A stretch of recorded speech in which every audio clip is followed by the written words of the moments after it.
Hey, listen, I would. Hey, my voice is still a bit crack up. Listen, I went through the whole, the whole entire time. I'm like, listen, guys, thank you so much for turning up for yesterday. Thank you for, and you didn't hear what I said. All right, cool. Hey, guys, and welcome to Little Black Book 91. Let me see if I can get my throat out. Let's see if I can get this throat out. Nope, the throat's still done. All right, cool, guys. Welcome to Little Black Bird 91. We're here to keep you guys alive on Ready to Love. All right. And so I want to thank you guys, first of all, for turning up last night. 2,000 of you guys turned up to have the interview.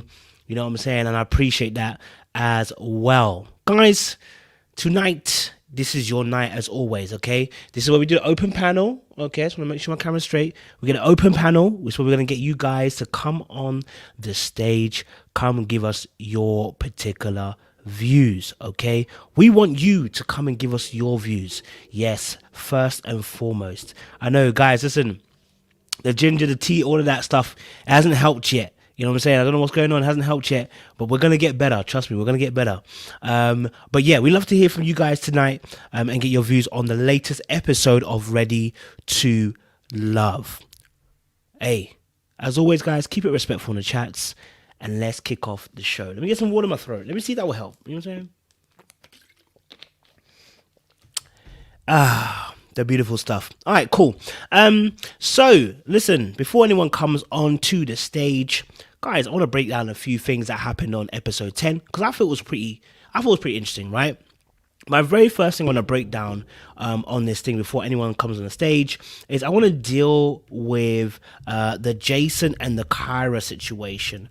The Jason, Kyra, and Alexis situation. The reason why is because with Jason, Kyra situation, right? It was so interesting to see how Jason wanted to lock Kyra into a position, right? He has Kyra and Liz on a go. Kyra has him, Jason and AJ on a go, and he wanted her to give him basically a verbal promise that she was going to choose him because she hasn't done anything different than what she done the whole entire show. Now, I know he got some information at the end where she said, I want to go all the way to the end before I make my decision. But the truth of the matter is, Jason, you also had somebody else there as well. So why would you want to lock that person in? Alexis had the same thing as well. Had it not been for the fact that Ron had to go, she would have had two people too. You know what I'm saying? So yeah, I mean, to be honest, I wasn't really feeling... I wasn't really feeling Jason's behavior towards Kyra, but it is indicative of what I thought he is like. And the reason why I say that is because, I feel like he always felt like, Kyra was on the fence with him. He always felt like Kyra wasn't gonna choose him, right? And this reminds me of the scene where where the guys all came out and said, "Oh, where four guys came in and said, oh, if I was to leave, I'd leave with Kyra."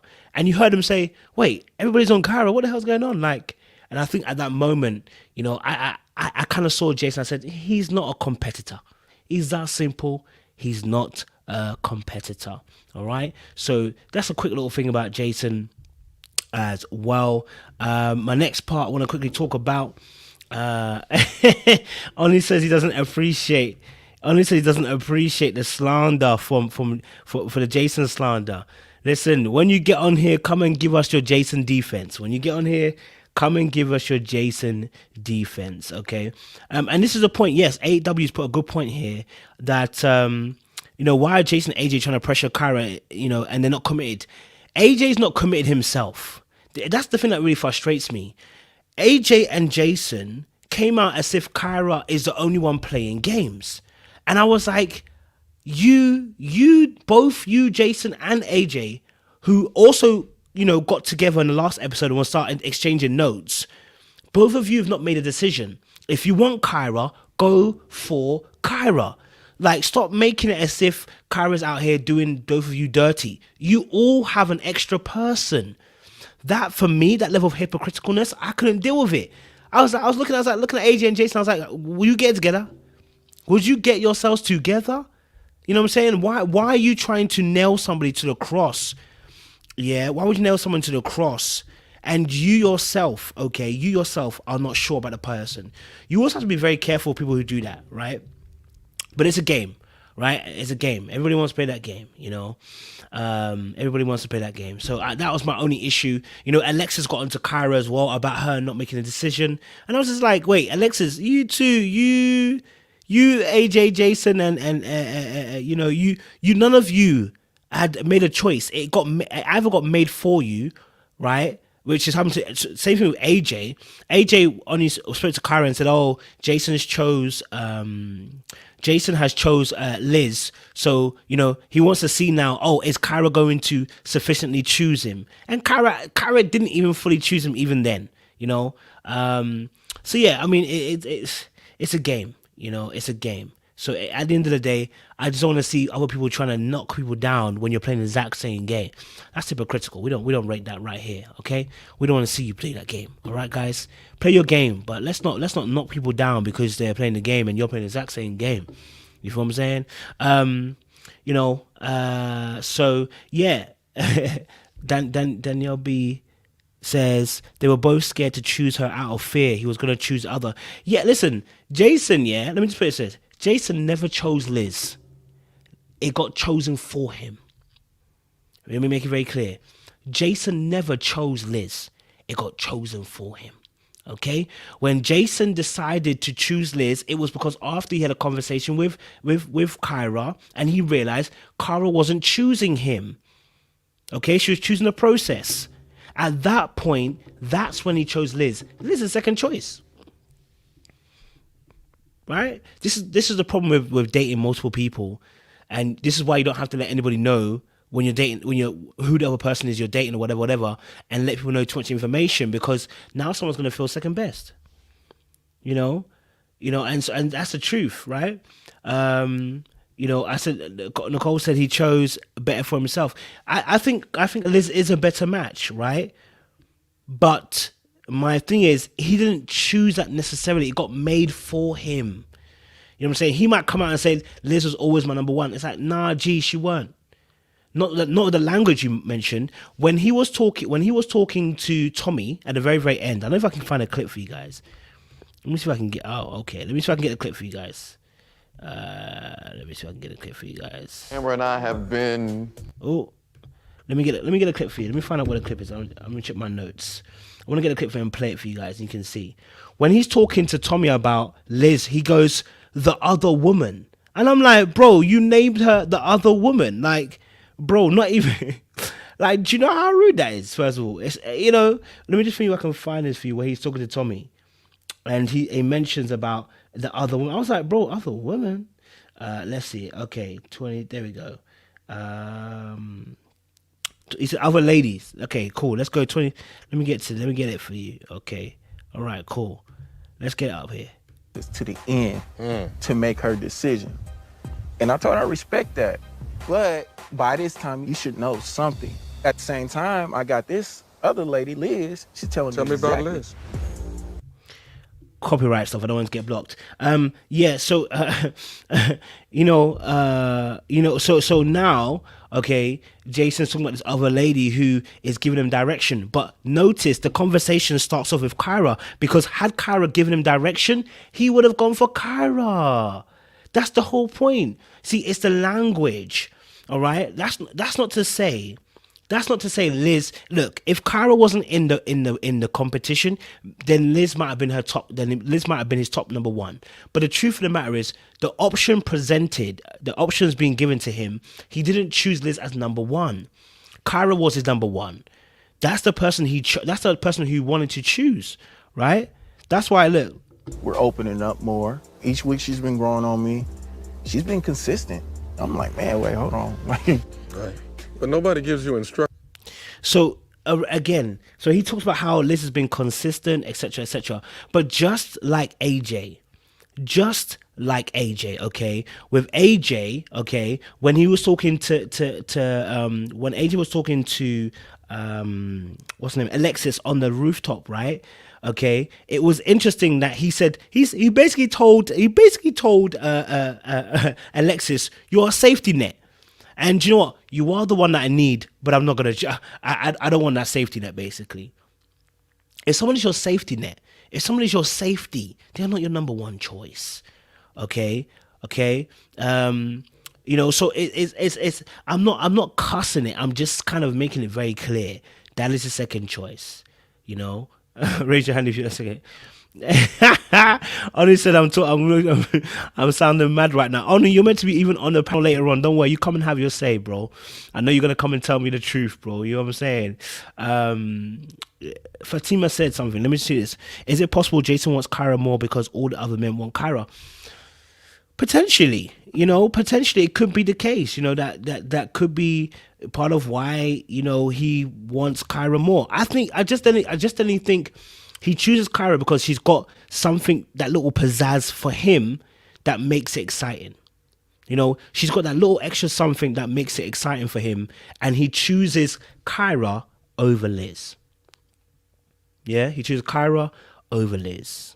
You know what I'm saying? So yeah, for that situation, definitely, I think Jason chooses Kyra over that. Let me just play a little bit more of the clip, and you'll see what we're talking about here. On how to pursue someone. Okay. I think all men need to know the expectations of what your woman wants. So when one lady tells you... Okay, cool. Look, now I need to pay attention to the scene, yeah? It's really important. I'm going to do another video later on in the week, and I'll break this down, right? But I want you to pay attention to what Tommy's about to do. Nephew Uncle Tommy is about to break this down differently. I want you to pay attention to what he's about to do. Nephew Uncle Tommy is about to break this scene down about what Jason is facing at the moment. Yeah? Yeah? Just listen to what he says. It's so important, right? It's so important what he's going to say. He's about to break it down. Listen to what he says. This is it for me.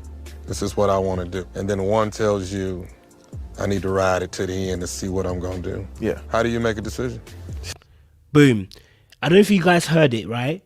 But Nephew Uncle Tommy, all right, made it very clear, okay, what he wanted Jason to do, okay? Because he made it evident.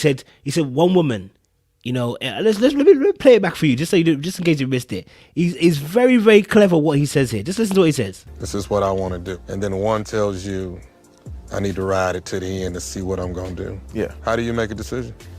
There is no decision. When you make it that plain, one person wants, to ride it to the end. The other person wants you. What is the choice? No, really, what is the choice? Uncle Nephew Tommy done said it straight, okay? And so at that point, it's so clear to Jason that if he then chooses Kyra, he's choosing at a risk. Right? Liz is now the secured, guaranteed spot. If he chooses Kyra, it's a risk. Okay? Kyra's a hot risk. You know what I'm saying?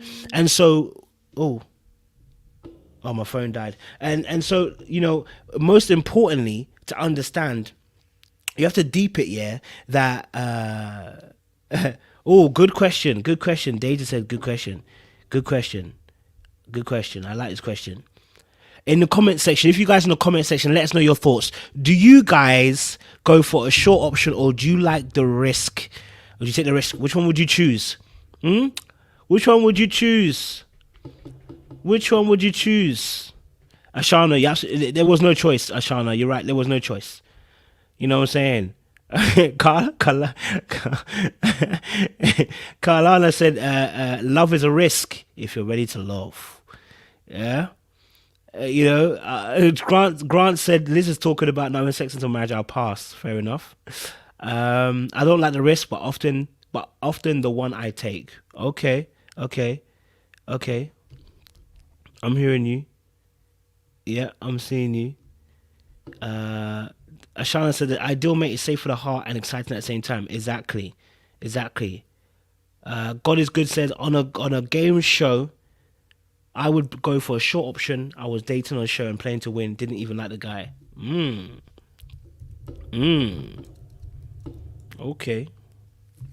What is going on with my charger? My phone wants to die on me, bro. Okay. Yeah, listen, I don't know. I mean, it's a lot right now, isn't it? It's a lot. Okay. Cool. All right. It's interesting, isn't it? Someone said it's not worth the risk. Oh, Danielle B says it. Daniel B said, Daniel B said, to be honest, love is a risk, period. I'm hearing you. Maria S says, I used to like risky, but now I like safety. Ooh, Chile. Okay. He said, I'm agreeing with my gut and heart. Stop downplaying Liz Kojo. He's not going with his gut, man. He's not lying. Listen to what he said. Because you're going to have to make one. It's tight.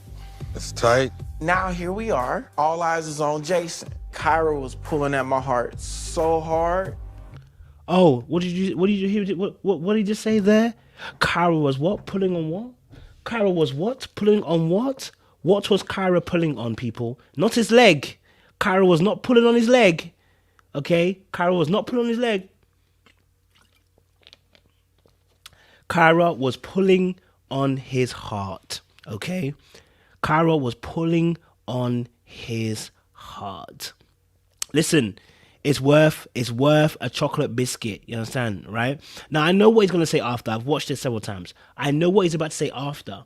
But it's not that. It's a mere fact of what he asked Kyra before this conversation happened, right? Liz was pulling at my heart so hard, too. But I knew that I had to make that decision. If you got to leave right now and roll back to Houston, who would it be with? Cool. So now he's going to make a choice between if he was to leave right now, who would he choose, right? Isis says, stop editing, Kojo. Listen, the truth is, listen, look. Yeah. This comment is raw right here. Let me just put this comment up. Well, hold on. Where's it gone? Oh, yeah, this comment here. We'll come back to that. But yeah, no. The truth is here. Yes, he says both Kyra and Liz are pulling at his heartstrings. We're gonna play the video clip in a bit, and and I see that he made a choice. But again, I want to make this very clear. He didn't make the choice out of free will. The choice was made for him, and the reason why the choice was made for him, okay. The reason why the choice was for him was because Kyra made it clear she's gonna go to the end of the process, right? And she was not willing to play the game that he wanted to. And then Tommy made it very, very clear. One girl wants to go to the end, the other girl likes you. What is the choice? You don't have choice here. You understand? Like, he didn't make I don't think he really made a smart choice because the choice was made for him. If he was making a smart choice, he would have done this earlier on. Right? He would have made it earlier on. Okay? I'm just going to be real with you. All right? Let's play a little bit more.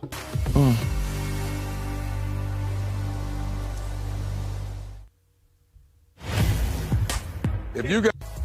I'm going to choose Liz because she's been that for me. I literally... Now, I know he says Liz has been there for him, you know what I'm saying? And, obviously Liz has been checking for him and stuff like that, you know what I'm saying? I hear that, you know what I'm saying? I'm not telling him to choose Kyra, by the way. I don't want him necessarily to choose Kyra all the way, okay? I'm not saying he should choose Kyra. I'm not saying Kyra's a better choice. I'm merely saying that due to what he experienced, okay, due to what he saw with Kyra, and Kyra didn't want to lock herself down, that's why. Okay, it's not because, it's not because obviously that was his first choice. His first choice wasn't Kyra. I mean, it wasn't Liz, it was Kyra,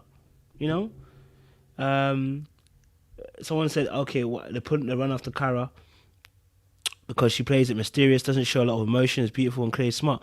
Yeah. Kyra's got her own guard up at the same time. That creates the mystery, that creates the chase. That creates a little bit of that hard work, that elusiveness that men love. The second part, though, is can Kyra keep them there? Right? That's the next thing. And here's the issue with Kyra. This is Kyra's biggest problem on this show. I don't know if this is real life too, but this may be too. Kyra got the nice elusiveness, got the chase down to a T. The problem is the guy that she really wanted wasn't Jason, it was AJ. See, as much as she plays that game, this is the same thing. It happened with Winter last season. The same thing happened. The same thing happened that we saw. Look, the chase that she's got it down to a T of drawing the man in to chase her. But the next part is to locate which ones are worth capturing, the ones that are chasing you. And if you don't have the correct perspective on, you will choose people like AJ all the time, right? AJ's the type that will run after you, okay, but he's not the type you should be settling down with. You know, this is not who you should be settling down with, right? And this is what we're seeing we're seeing that game player from Kyra, and sometimes you need to know when to quit the game. Okay, Kyra's got the gambler's problem. That's what I see of Kyra. She's got the gambler's problem. The gambler's problem is they don't know when to cash out.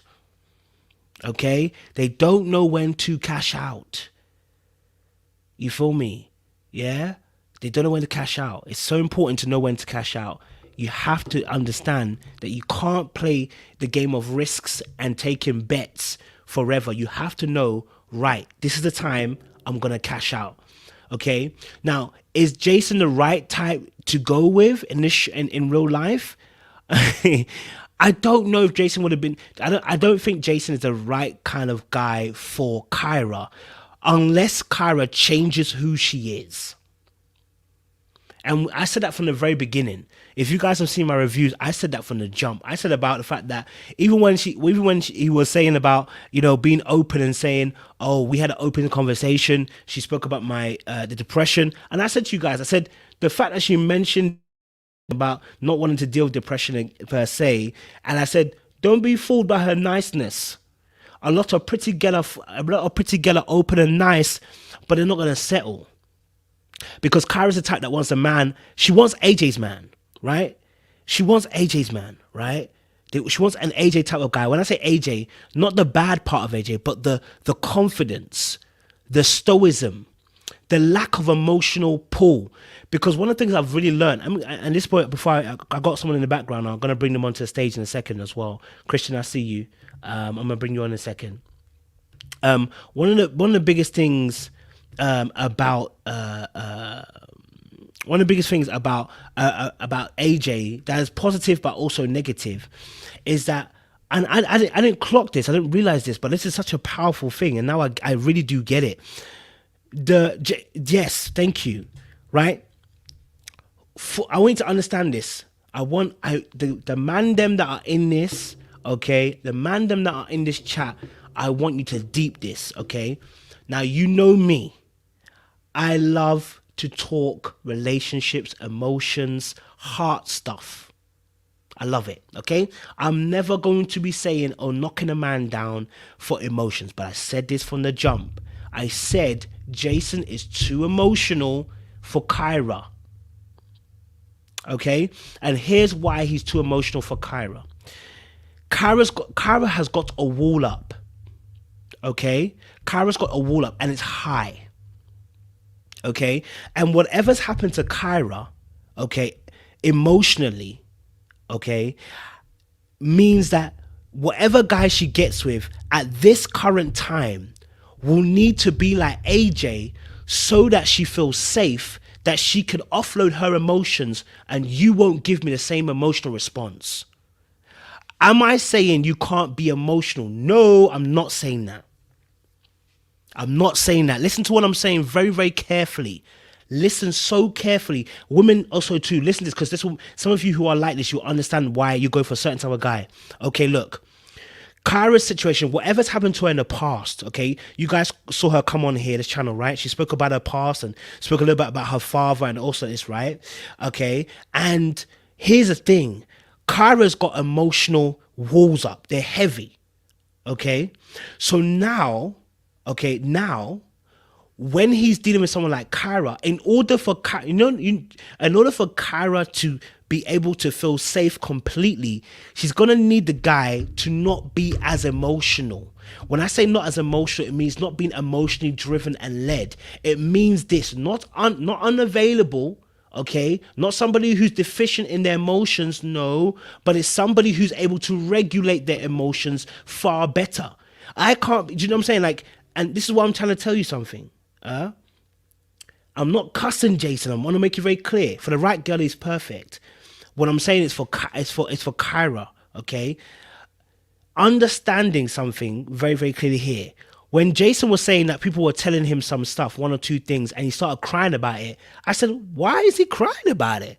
Right? You guys, and I was like, okay, do you know what? I feel bad. Probably shouldn't have said that.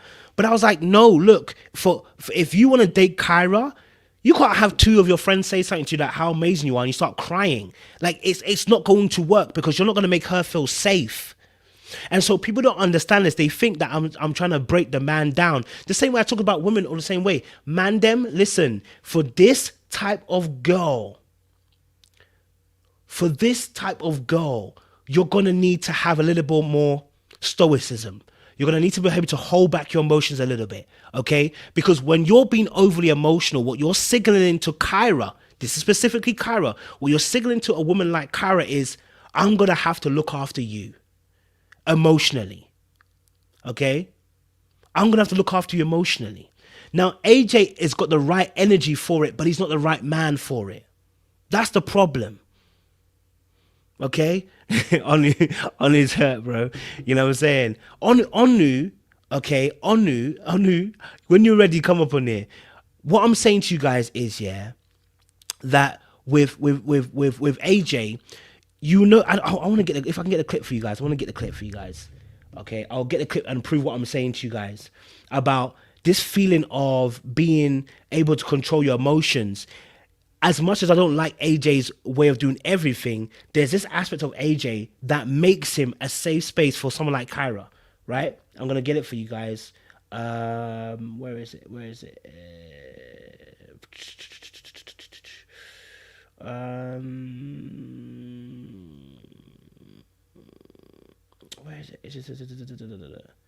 Yes, I got it. Okay, cool. I'm going to play the clip for you guys.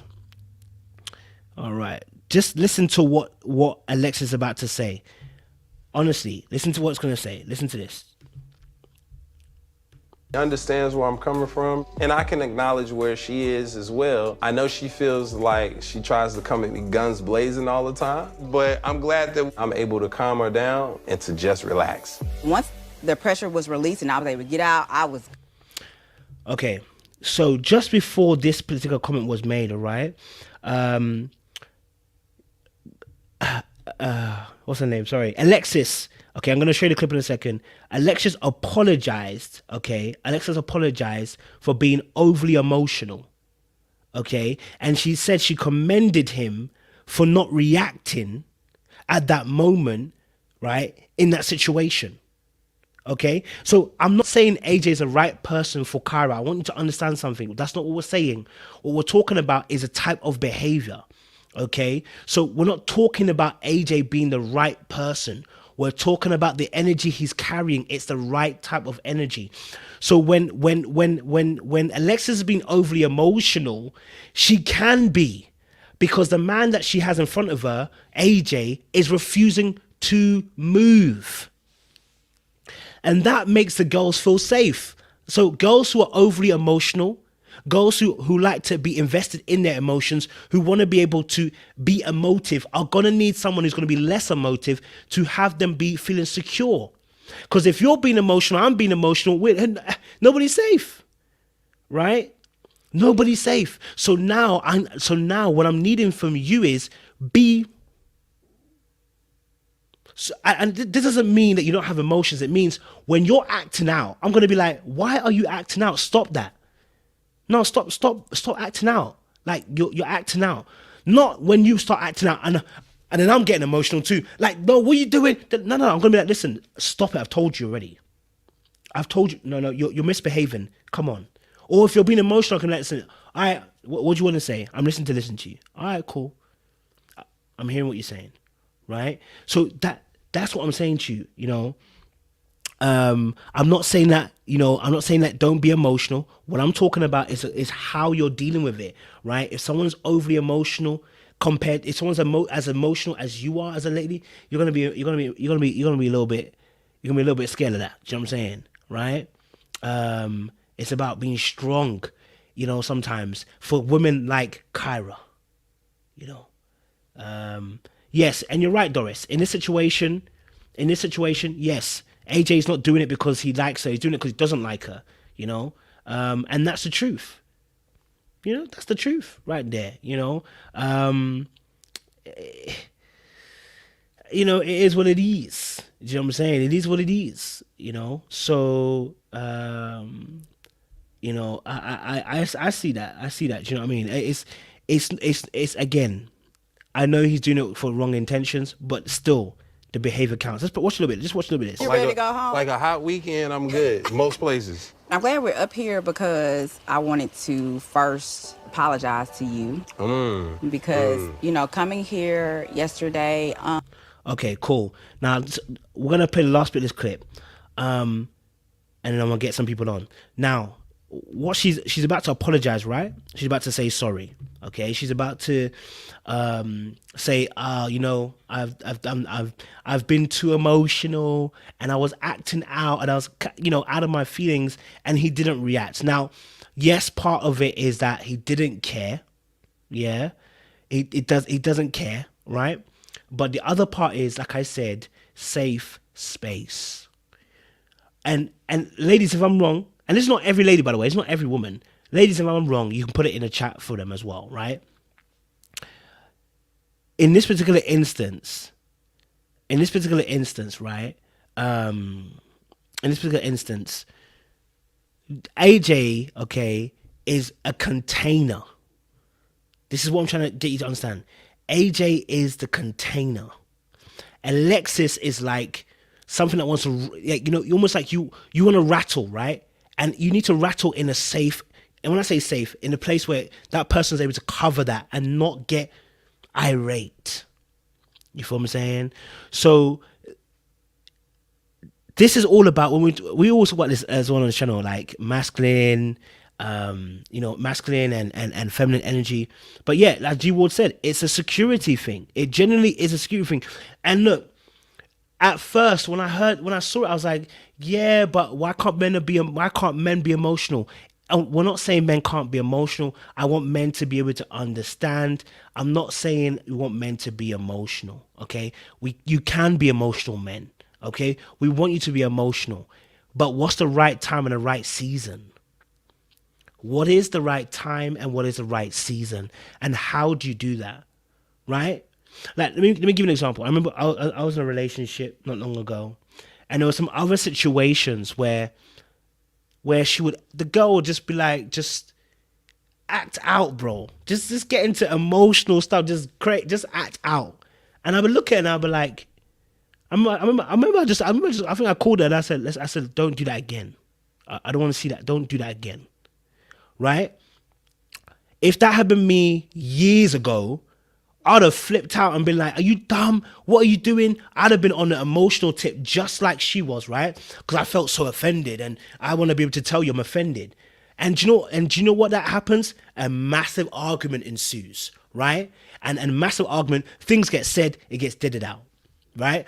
But when I started realizing and started maturing in my emotional regulation and started realizing, actually, I need to work on this as a masculine trait. I need to work on this. When I got into an argument and she was moving, and not even an argument, when she was moving the way she was moving, I just looked at her and I said, what are you doing? Stop it. Blood, I kid you not, the next day she called me up and said, I'm so sorry. You know, I'm so sorry. I was acting out. I was just being a bit crazy. And I said, it's cool. Just let's not do that again. Right? And it didn't happen again. And here's the reason why. Okay? Here's the reason why. Is because it's a security thing. Not all women do this, right? Not all women do this. I'm not saying all women do that. This is not what we're saying, right? But a woman wants to know that you yourself, and again, oh, it's so mad. It's so mad. A woman wants to know that when she presses your buttons, you're not the guy that she can press those buttons. Hold on 2 seconds.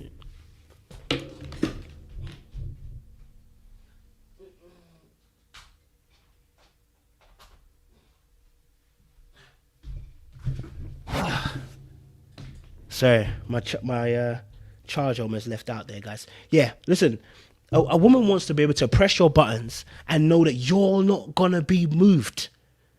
okay, that you're not going to have it. Do you understand? Yeah? Listen, as a man, I'm emotional. Okay? I'm emotional. Don't get twisted, I'm emotional. But I need to know when and where I can express those emotions. It's not every second and every minute. No. I got to know this. I've got to know this. And the problem with Jason is, here's the problem with Jason. Jason thinks he's getting a big fish, right? And that's making him feel insecure in his position. And I'm not saying he's insecure. There's a difference. It's not that he's insecure. He's insecure in his position in relation to Kyra because he thinks he's catching a big fish, right? Because his emotional regulation can be much better with Liz because he's not catching a big fish to him. But when you think you're stepping out of your league, sometimes what can happen is that you're not playing the same way you used to play. You're not acting the same way you used to act, right? Okay, so here's the thing. I'm not saying Kyra is a perfect person for Jason. Okay, this is not what we are expressing. Yeah, this is not what we're expressing, right? And the thing is, Walker, listen. When she put this little quote on it, when Jason put this quote up here as well and said, "Oh, Kyra, I'm waiting for Kyra to come and be the captain," I said, "That's what I'm talking about. That's precisely what I'm talking about with Jason. He doesn't realize, even psychologically, in the words he's saying, he's actually presenting himself as she's a big fish. What? When am I ever going to say I need a woman to come and be my captain? Never. Never will I say, never ever will I say I'm waiting for the girl to come and be the captain. Nope. Nope. Nope. A girl can't come and be my budget. I mean, a girl can't come and be my captain. No. Right? Because it's how you're thinking is not even coming out of what you're saying. Okay? Right? So the difficulty here with Jason was that he felt like he was catching a big fish. And so now when he's dealing with Kyra, he probably even get even a bit more emotional in the way he handled that whole conversation about wanting her to say, "Oh, you know what you want to do," was what I'm talking about, being emotional. He couldn't keep calm. In football, in sports, there's a term we have. It's called composure. Okay? Composure. William says he wants a girl to be my captain. I don't want no girl to be my captain, bro. Sorry. A captain is accountable for the whole ship. There is no woman that should be accountable for the whole ship. Let me break this down as well. Let me break it down. Love this comment, but let me break this down. To the men who are here, you are accountable for your relationships and the women are responsible. This is my sentiment. This is my sentiment. I may be wrong, but this is my sentiment. Here's what I mean by this. Men, you are accountable, not responsible. Women are responsible, not accountable. What do I mean by that? If the relationship fails, you as a man must take accountability for the ship going down. It's peak. I know. Because what if the girl cheats on you? Well, it is what it is. Listen, when a ship is going down, let's say a ship hits an iceberg and the captain wasn't the one at the wheel, okay? Who gets the blame? The captain. When a plane goes down, who gets the blame? The pilot. And that's not in every aspect. Of course, the engineer's involved. We're not talking about, I'm not really meaning that specifically. But what I mean is, who is the lead that we look to? For instance, in Apprentice, who oftentimes gets the chopping block? It is the person who is the project manager. When you are the lead, you are accountable. Just like a boss or a manager at work. Now, if I don't do my job at work, right, I affect the whole team. But guess what? I can get fired, but so can my boss get fired because he's accountable for me. I'm responsible for the work I'm doing, but he's accountable for the whole team, including me. So if I don't do my work, it affects the whole team, but he gets the final blame because he should be making sure that I'm doing what I'm doing. So if you want to say men are leaders in their thingy, this is what it means to be a leader. You are accountable for your team. So if she's not in order, if your wife's not in order, if your girlfriend's not in order, my friend, we have to look at you. We have to look at you. You have to look at you. And leadership here does not mean domination. This is where people get it wrong. Leadership does not mean domination. If you've ever met a good leader at your workplace, they've never dominated you. They've never dominated you. They've never dominated you. Let's keep it 100% trill. If you've met a great leader, you've never had someone dominate you. Good leadership never dominates. This is why when you meet a good man, meet a really good man, okay, and you're a really good lady, if he's leading you correctly, you don't have the fight about domination. You might have fights about other things, but it's not about domination, right? Because a good leader doesn't dominate, right? And anybody who's at work, whenever you've had a good leader, they haven't asked you to submit. They've never asked you to submit. Do you know what's interesting? If you had a good leader, a good boss at work, right, and they tell you to do something, they don't tell you you must submit. They never tell you that. You just do it. Do you know why? Because you trust them. Because they're great leadership. Because they're great leadership, right? They never tell you. William, it's not beef. It's not beef. It's not beef, William. Don't worry, it's not beef. It's not beef. It's not beef. It's not beef. It's not beef. It's not beef. Don't worry, it's not beef. You know, they've never told you that. So what I'm saying to you is, okay, that submission will never be a problem when you have a good leader. Now, here's the issue. Here's the issue. Like, let's bring it back to Jason and to Kyra. Jason's not a bad leader. He just doesn't have. And here's the thing about leadership. I'm gonna make it very. Let me talk about some stuff now. Okay, masculine energy, feminine energy. Can I bring this in? Okay, objectively. Okay, right? Objectively, masculine energy is not about being male.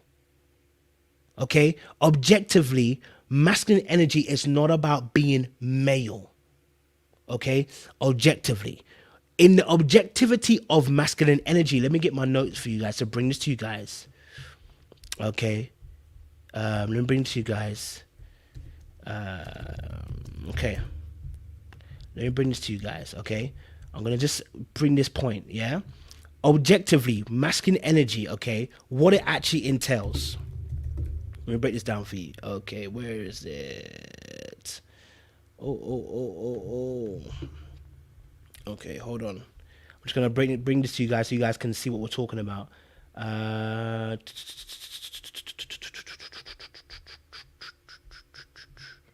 Oh, where are you? Is this it? B. Okay, I don't think I have my notes with me on that one, guys. I was have brought it to you. I don't think I have it. Okay, cool. I have to find it another time. Okay, but when we talk about masculine, for instance, energy here. Okay, yeah, I've got it now. So masculine energy. All right, this is what comes underneath masculine energy. Yeah, this is what comes underneath masculine energy. Remember, we're talking about the energy, not the male. We're talking about the energy, not the sex or the gender. This is the energy, okay? So you understand this, right?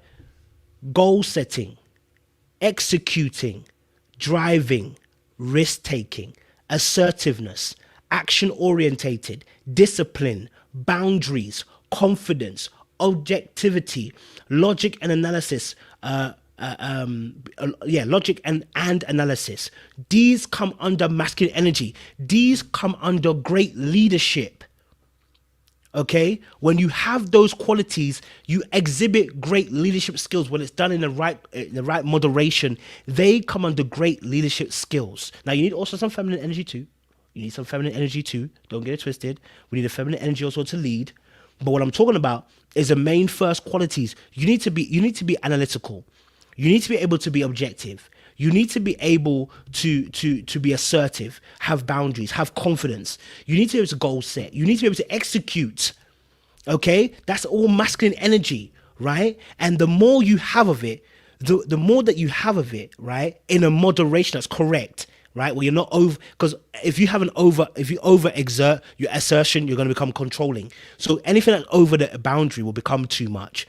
But when you have it enough, that presents good leadership. And the rest of us can rest and follow, right? The rest of us can then follow. Okay, and if you want to be able, Elizabeth says he's displayed those qualities. Yes, he may have displayed some of those qualities, but what I'm talking about is in comparison, because like I said, you can show that in some instances, right? But also you need to understand that the confidence in what you display, that's also another thing. The confidence you display in all those departments make it also very important, and how people trust and believe in those things, right? I don't believe Jason. I personally, when I'm looking at Jason, I'm like, his boundaries, I don't know how strong they are. You know what I'm saying? When I look at someone, I'm like, you know? So his assertiveness, I'm like, I'm not sure how assertive he is. Well, in regards to Kyra anyway, right? Because it's all in relation, right? To someone else, he's amazing. I want you to understand that. To someone else, he's an amazing leader. Okay? He's the bee's knees to somebody else. Right? To someone else, he is a bee's knees. But to others, okay, to others, he will not hold enough of that masculine energy. Right? So that's what's important here. And so that's why there's that issue with Kyra here. That AJ will potentially have more of that, because AJ might use more of the logical, analytical side of himself, has that confidence, you know, and it's less about the looks and right about the energy that you're carrying. Okay, so yes, you know, yeah, this is someone said this. Jason was cheated on by a woman who he was about to propose to, and everyone knew about him. He's not sure of his own choices, and that added to his need for Kyra to be a captain and show clarity. Yeah, good points. Solid, good points. What can I say about that? Good points. Yeah. You know, that's what I'm saying to you. Jason is a great guy. He's a great guy. He's not bad. He's a great guy. Yes, and this is it. Okay, so Nancy's put a beautiful thing. Can I run over him? It's a question women ask themselves. You can run over Jason, and not that you want to, but you can, and that's a turn off. That's what I'm talking about, the safety measure. Okay, now listen, let me be honest with you, I didn't like it. Listen, I didn't like the fact that this was the truth, but it's the truth. It's the truth. Yeah, and I didn't like it, but what Nancy has put there is the absolute truth, which is why I was saying that women almost like as if they test you to see how can I push him, and will he stay true? And because look, if you push me, I'm like, listen, this is the last time you're gonna push me. Don't do that. What you're doing, I don't like it. Stop. This is the last time we're gonna do that. We're not gonna do that dance anymore. Stop. Right? And they're gonna try and see, is he mean what he's saying? Right? Because and oh my days, do you know what is mad? Okay, let me give you an example, right? It's my last one probably. I know we're talking about Ready to Love, but you know, we're trying to bring it all in. Sorry, Christian's behind the scenes as well. All right, cool. Let me tie it all in. Okay, let me give you an example of what Jason is. This is a perfect example. This is the perfect example, okay, of who Jason is, what I see, okay? Now, I want you to imagine you're in school again, okay? You're in school, right? Your main teacher for science, okay, has left, okay? They've called in a supply teacher, all right? The supply teacher comes in, all right, gets into the class, okay, and just by the way they mention their name, every child in that class now knows you're a mug. Yeah. The first 3 or 4 seconds, the fact that the way you walked in and the way you said your name, and we heard the confidence, it was a bit wavery, right? My name is Jane. Bruv, now everybody knows we're going to mug you today. Yeah? Now, you know there's certain supply teachers that when they come in, they carry a level of authority. Even if you don't know them, the moment they step in, right? A kid tries it, puts that kid into alignment. Hey, you don't try that again or you're out. And you see how serious they are.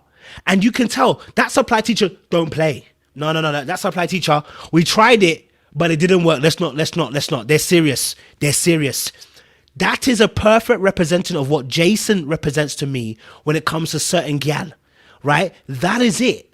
That is it is the supply teacher.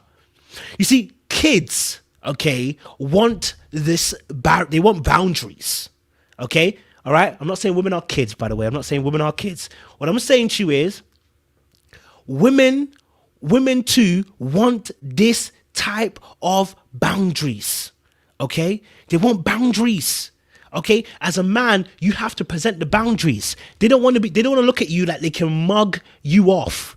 Because if they can mug you, this is a psychological thing, okay? This is something that is embedded in them, because if you deep this right, yeah, if she can mug you off, then she's not physically and emotionally spaced. I'll tell you why. Because if she can mug you off, what is to say that other man out there can't mug you off too? And how is she protected? Because if you can't protect her and she can mug you off, then other man can mug you off and mug her off. All right, that's not safety, cuz. All right, that's not safety. So it's not about having shoulders, although that helps, right? It's not about having arms, but that helps, right? It's not about being 6 foot, but that helps, right? But it's about the fact that, do you make me feel safe? How can I mug you off and think that when other guys come, they're not going to mug you and mug me off? How? It's psychological.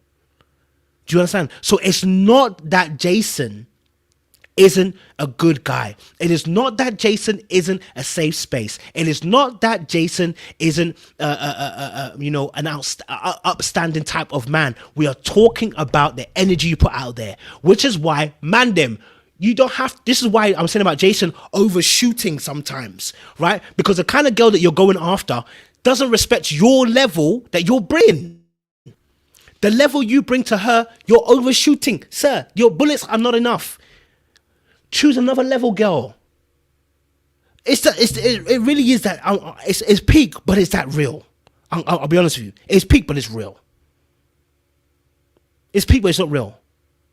Right? It's not. Okay, it's not. And you see, and this is the issue. What will happen when then you're not realizing, yeah, that you're batting out of your league when it comes to this energy? What will happen is certain men will go over the top or under the top.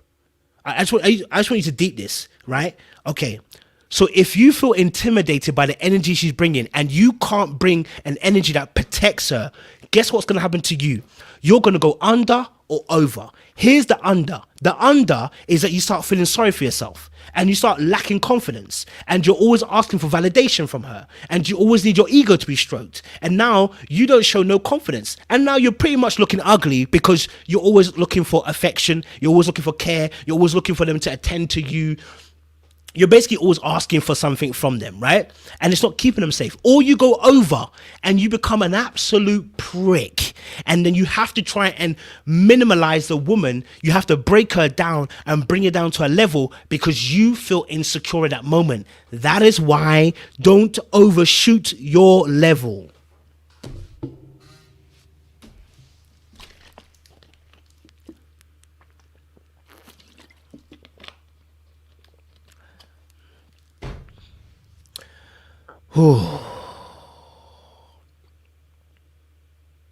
So I'm not again.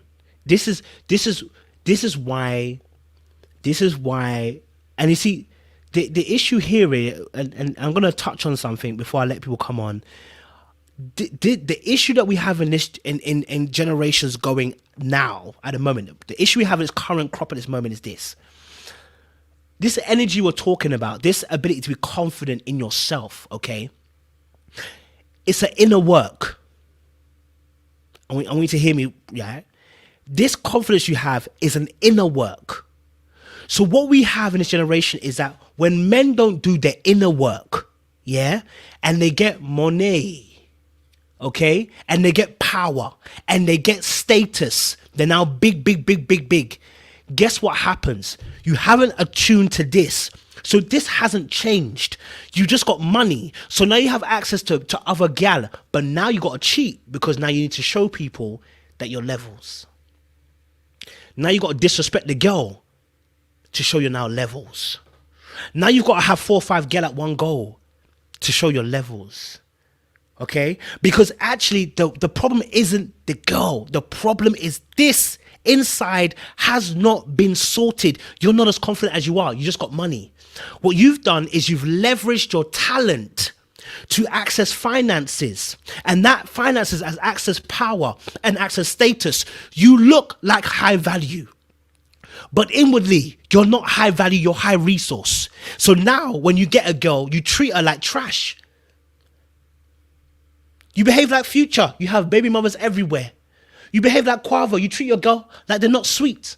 You understand? Right? Because a lot of these men, this hasn't sorted. This hasn't sorted, but they've got this. And that has given them high visibility, power, status. And women want them because they see the outer shell, but don't know the inner man. That's why my generation is failing. A lot of us men don't get to have character development. We don't have that. We don't have other men putting us on a level. We don't have this kind of knowledge coming to us. So we just blowing. We're just blowing. We're just becoming great. And we're coming huge out there. But guess what? You haven't done the inner work. And so now you're Kevin Samuel sitting on somebody. Let me stop. Let me not go there. But now,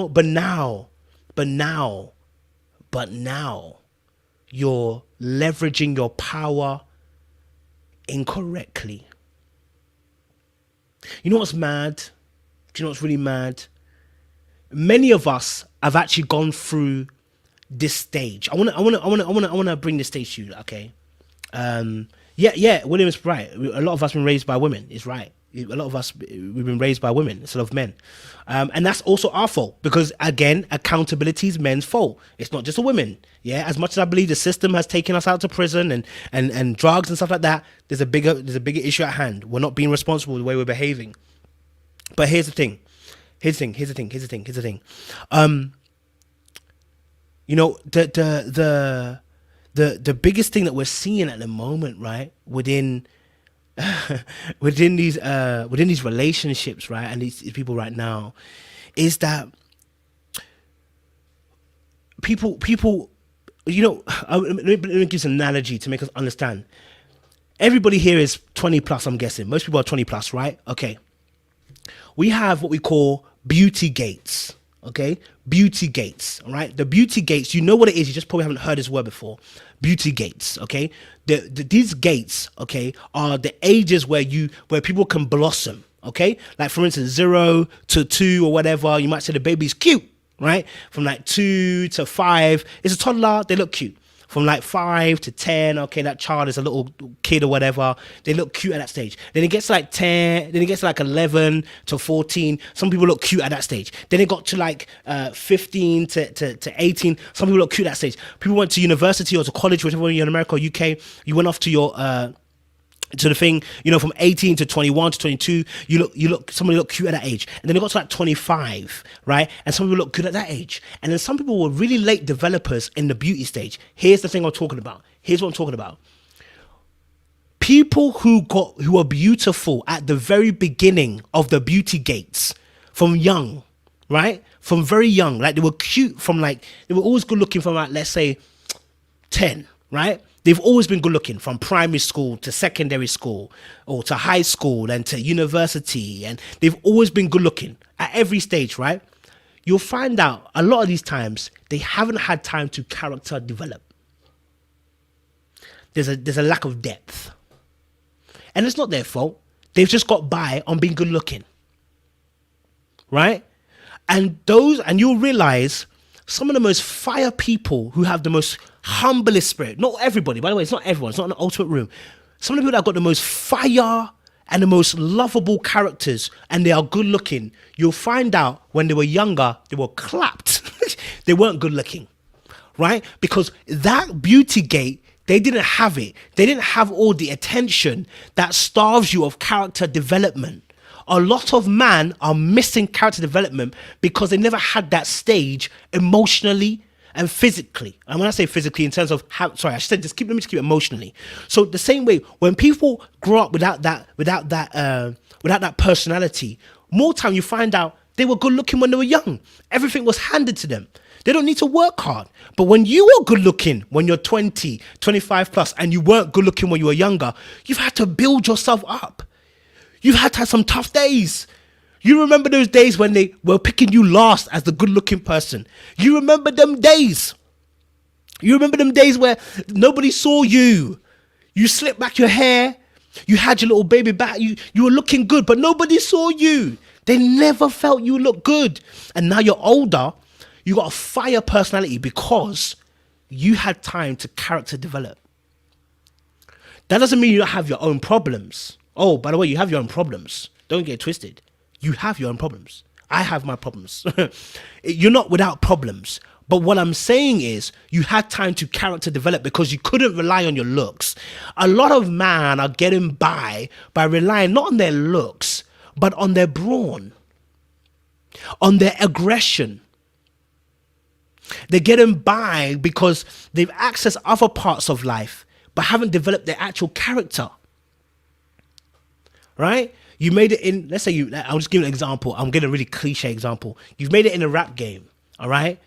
But has there been a character development in the era of emotional stability? No, because you've been starved of that when you were a kid. Maybe you had a bad past. Maybe your parents weren't there. Maybe it wasn't even that. Maybe it was the fact that, listen, school was so hard and you never had someone actually care about you emotionally. There was some kind of lack there. So there was no character development. For a lot of us, man, we don't have that. We grow up, we access this, and then we're trying to make sure that we're going to live our best life, man. Do you know what I'm saying? But I've reached my hour. Let me get some people. I've reached my hour. I see Tuss and Christian in the background. I've reached my hour. Let me get on. Come on. And let me see this. Yeah. Whew, Chile. I spoke my hour. Listen, if you want to come and say your piece, listen, get on. Let's get the conversation going. I've got Christian in the background. I've got Tuss on as well. Let's talk a little bit of Ready to Love. Let's get back in. Tuss and Christian, thank you so much for your patience. Christian, you've been here for a long time. Thank you so much. I know I've been talking. I didn't realize how long I was going to talk for. Yes, Christian, we're talking about Ready to Love. What's your thoughts, sis? What's my thoughts? I have so many thoughts. I just want to talk about Jason. I hope we can get to David at some point too, randomly. If we can ever talk about him. But I really feel like Jason is just very indecisive. He doesn't know what he wants to do. I really feel like he's picking Liz by default. I 100% agree with that. And I also agree with everything you said about Kyra being a lawyer, being a strong woman. There's something about Jason that screams wishy-washiness. It screams like weakness, and I feel like that's why she's not 100% committing to him. But I think that's also wrong on her part too. She knows she doesn't want Jason, and I don't know what's going on with this show. Unlike some of the other shows where people seem to be more invested in winning than finding love, especially in your 30s. Like, I just feel like, or your 40s for some of these people, like you should be on this show looking for love, not looking to win. That's not the point. And it's been really surprising, I think, to see Kyra be more interested in winning than finding love. That was surprising to me. I thought she would be more interested in finding love. And she seems to be more interested in winning because she knows she wants AJ, not Jason. And Jason knows that he's second best, so he's picking Liz. But him and Liz, I don't really think that's going to work. So it's just kind of, I feel like it's going to be another season like last season with just a bunch of losses. So.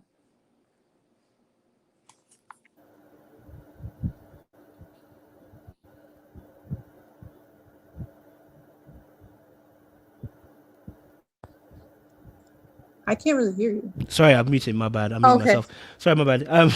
I was saying, okay. As I love the fact you mentioned, okay, for you, the energy that he's carrying potentially may seem a bit weak. For you personally, is he carrying enough for you that you would automatically submit? I'm not a fan of Jason. Me and my mother have argued with a lot. She's like, he's such a nice guy. I'm like, Ma, like he may be. He seems like a really nice guy. I feel like he's just a weaker version of Rashid last year, like last season, like or two. No, that was last season. No, he doesn't do it for me. He seems like a really nice guy who needs to be with a nice girl, but he seems like one of those people who want a little bit of the edge. He wants what he doesn't have. He wants the edge. I don't really feel like he's gonna be happy with Liz because Liz doesn't have enough edge for him. He wants Kyra.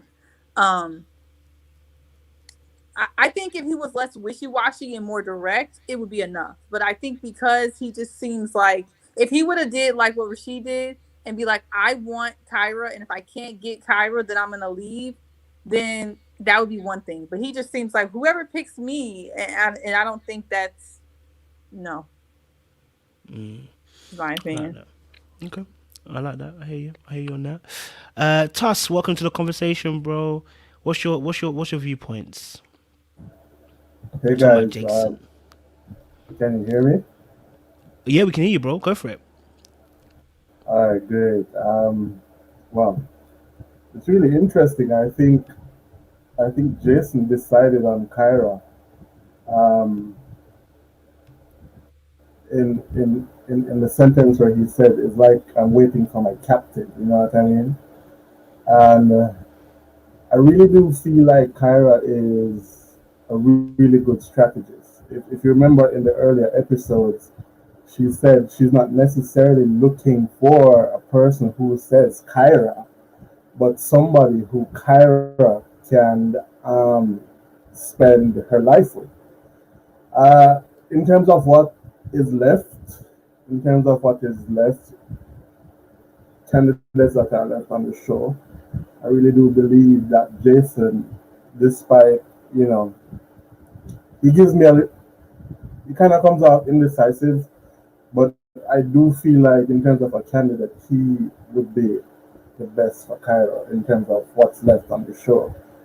And the reason why I say that is, as I said earlier via email, I really do believe once he learns how to manage himself emotionally or gain that emotional management, and you did mention some good points about doing that inner work as a man and working on his assertiveness. I think they will have a chance.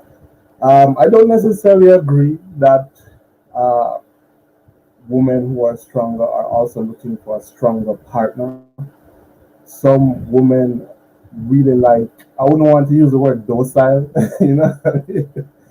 but some women tend to like a more quieter man, not to dominate them or anything like that, but in a way it kind of calms them down. It gives them something to aspire to in terms of being controlled and as I said, being able to manage your own emotions.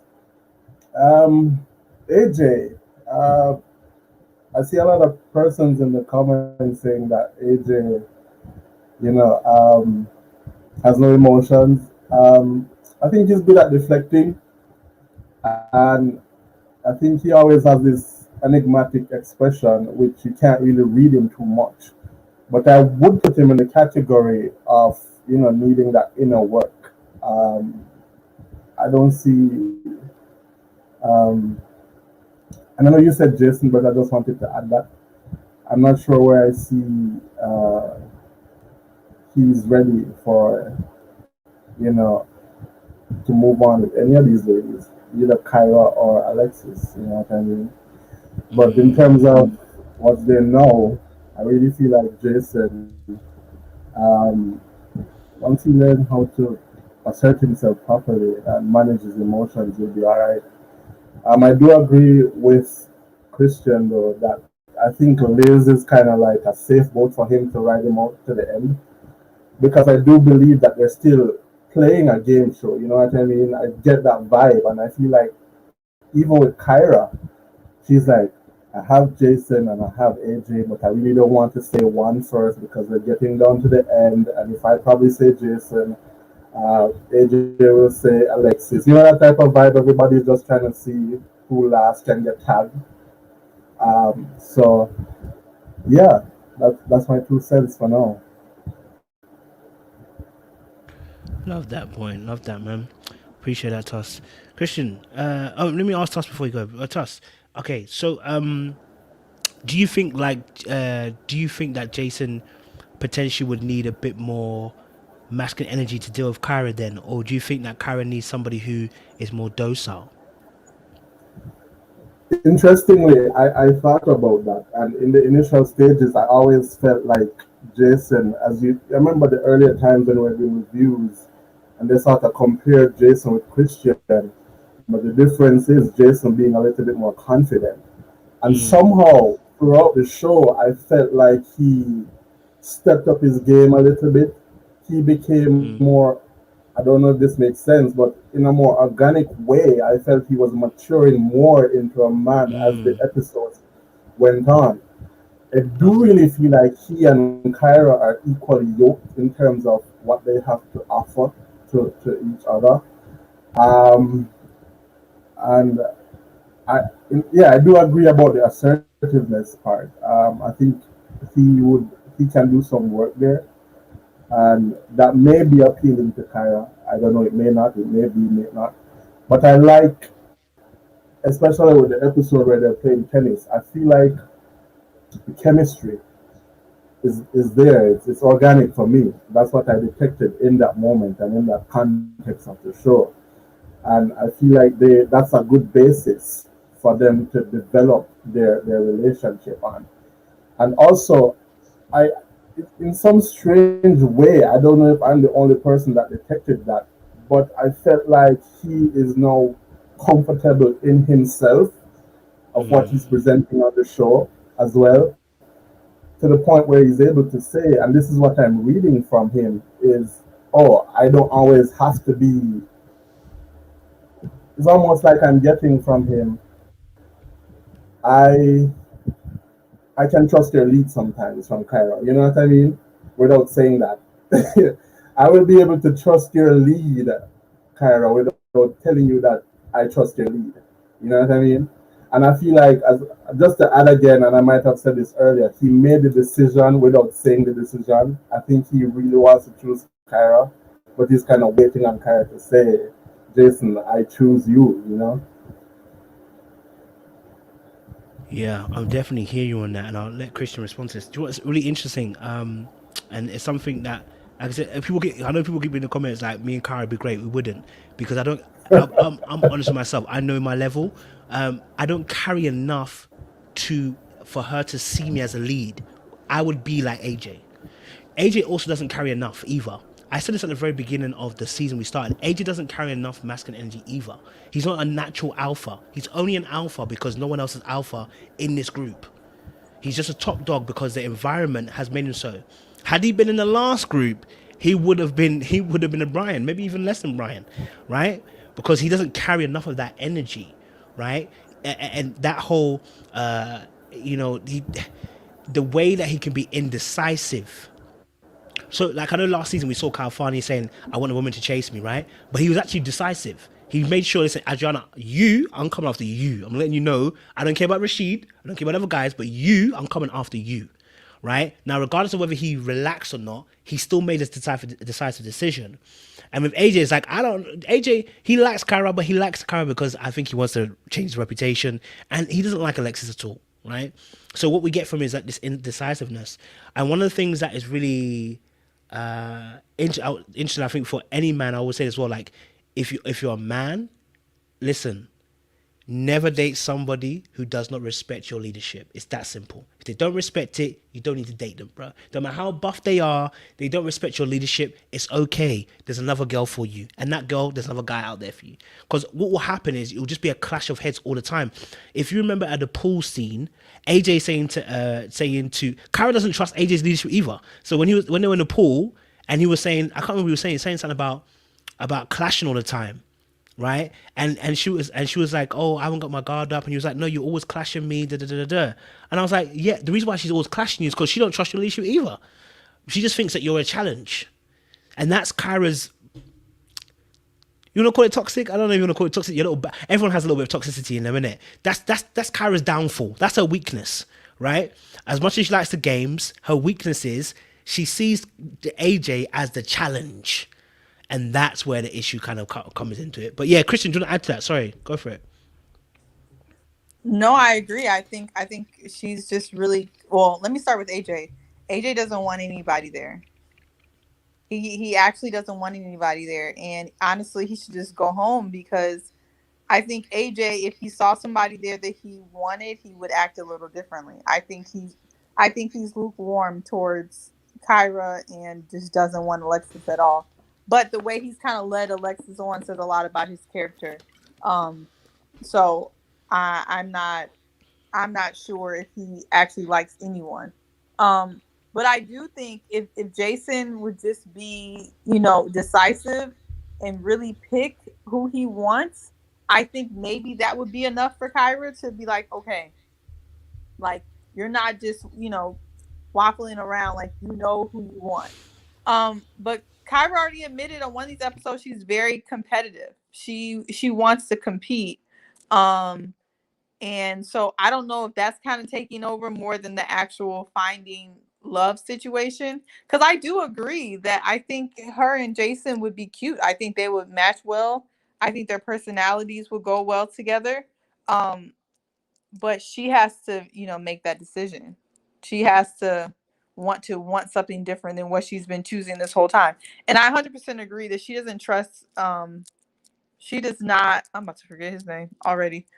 Who did you just say? Jason. And, no. I'm forgetting his name.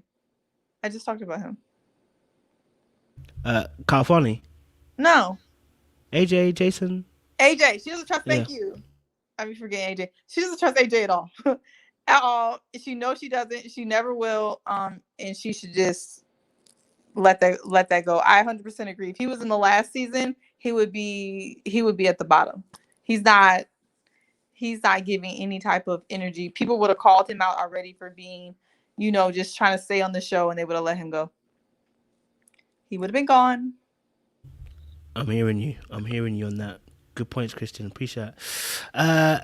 Chrissy, welcome to the conversation. We're talking right now about Jason and talking about AJ and talking about Kyra, all stuff like that. Sorry about my cold there. What's your thoughts? Actually, I think Jason is a husband. And I think like a lot of us women who make this mistake of not be attracted to AJ, but Jason is a guy that when we're 37, almost 40, we're thinking about him and be like, oh damn, I fucked up. Can I cuss online? No cussing, please. Oh, sorry. Thank you. But I made a mistake.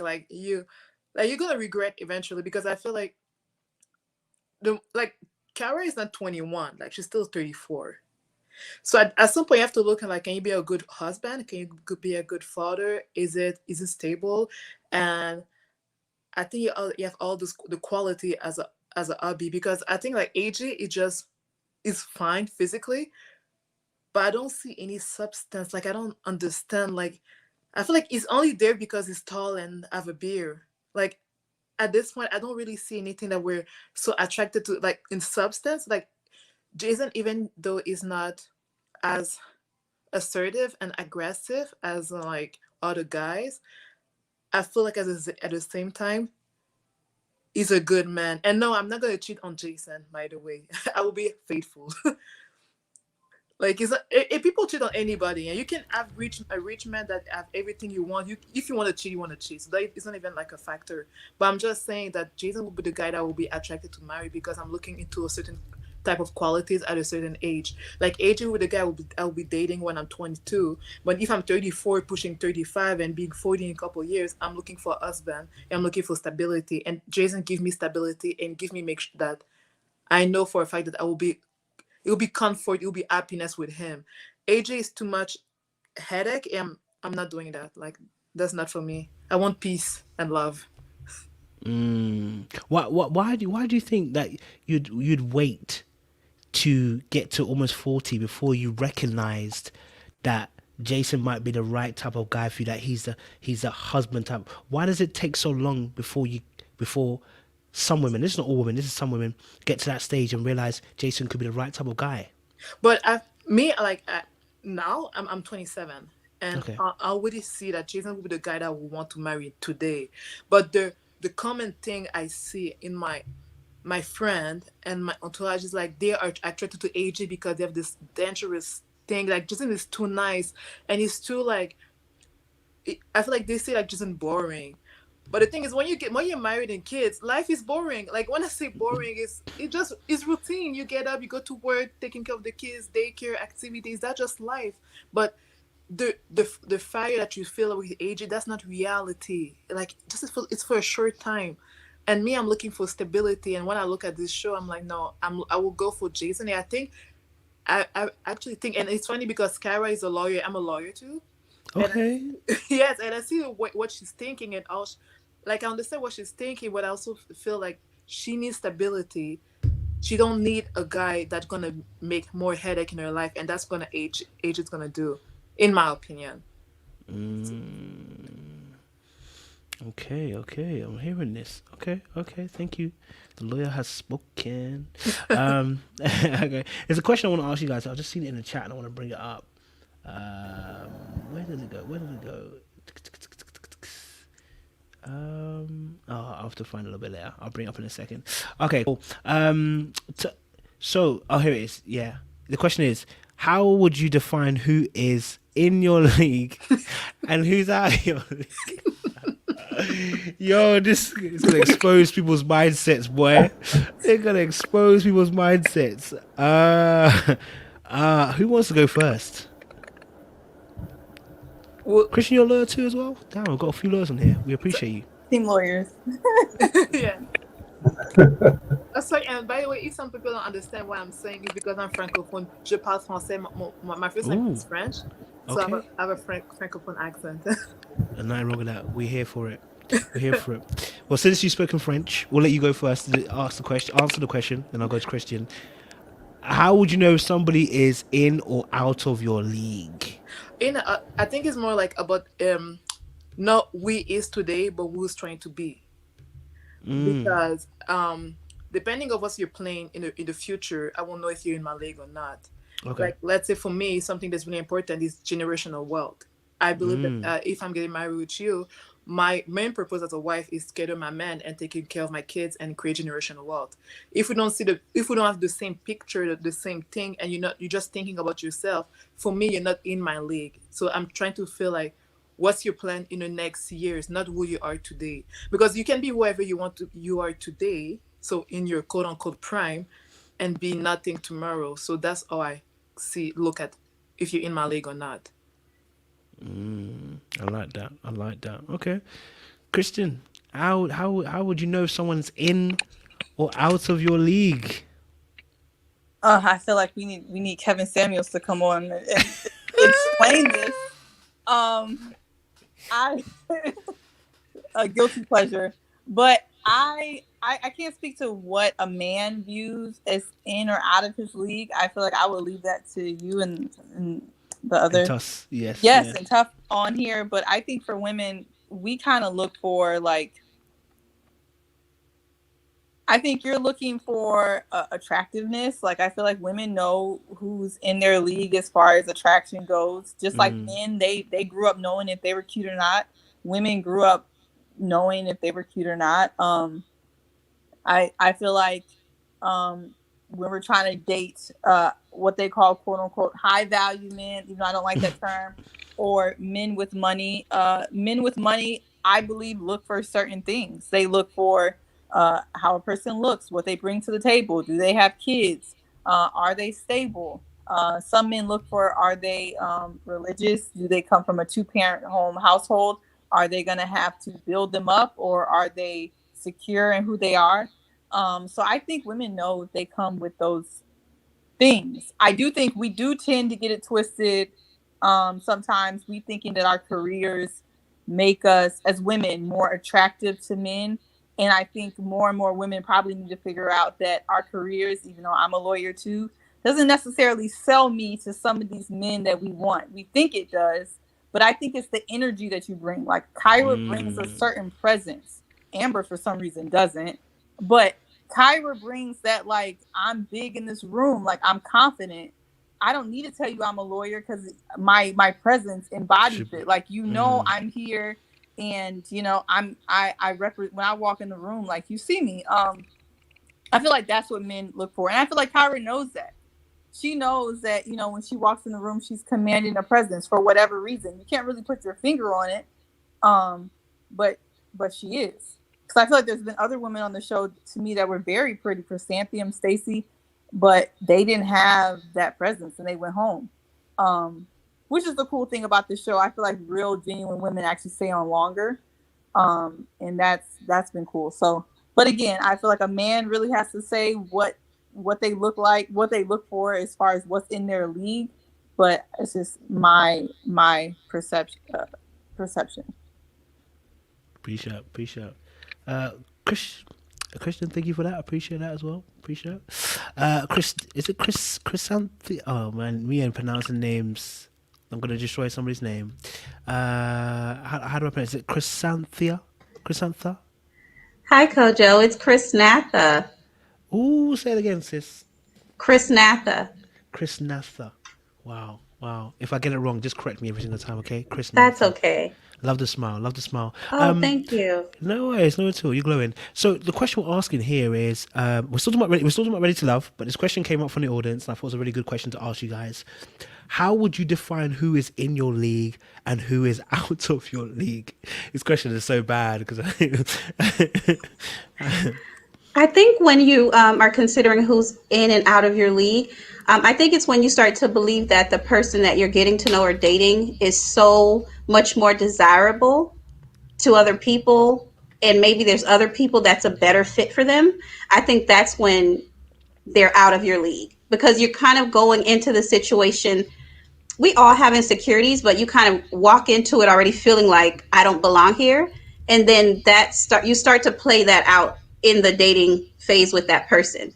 You might start showing jealousy, showing the insecurity starts to show itself because you feel that you're out of that person's league, or that person's out of your league rather. So I think that that's how you might know. But if you guys are aligned in what you want, then I definitely think you should definitely pursue it, give it a try, and see what happens. Okay, I appreciate it. Thank you very much. Chris Nantha. Got it. Okay.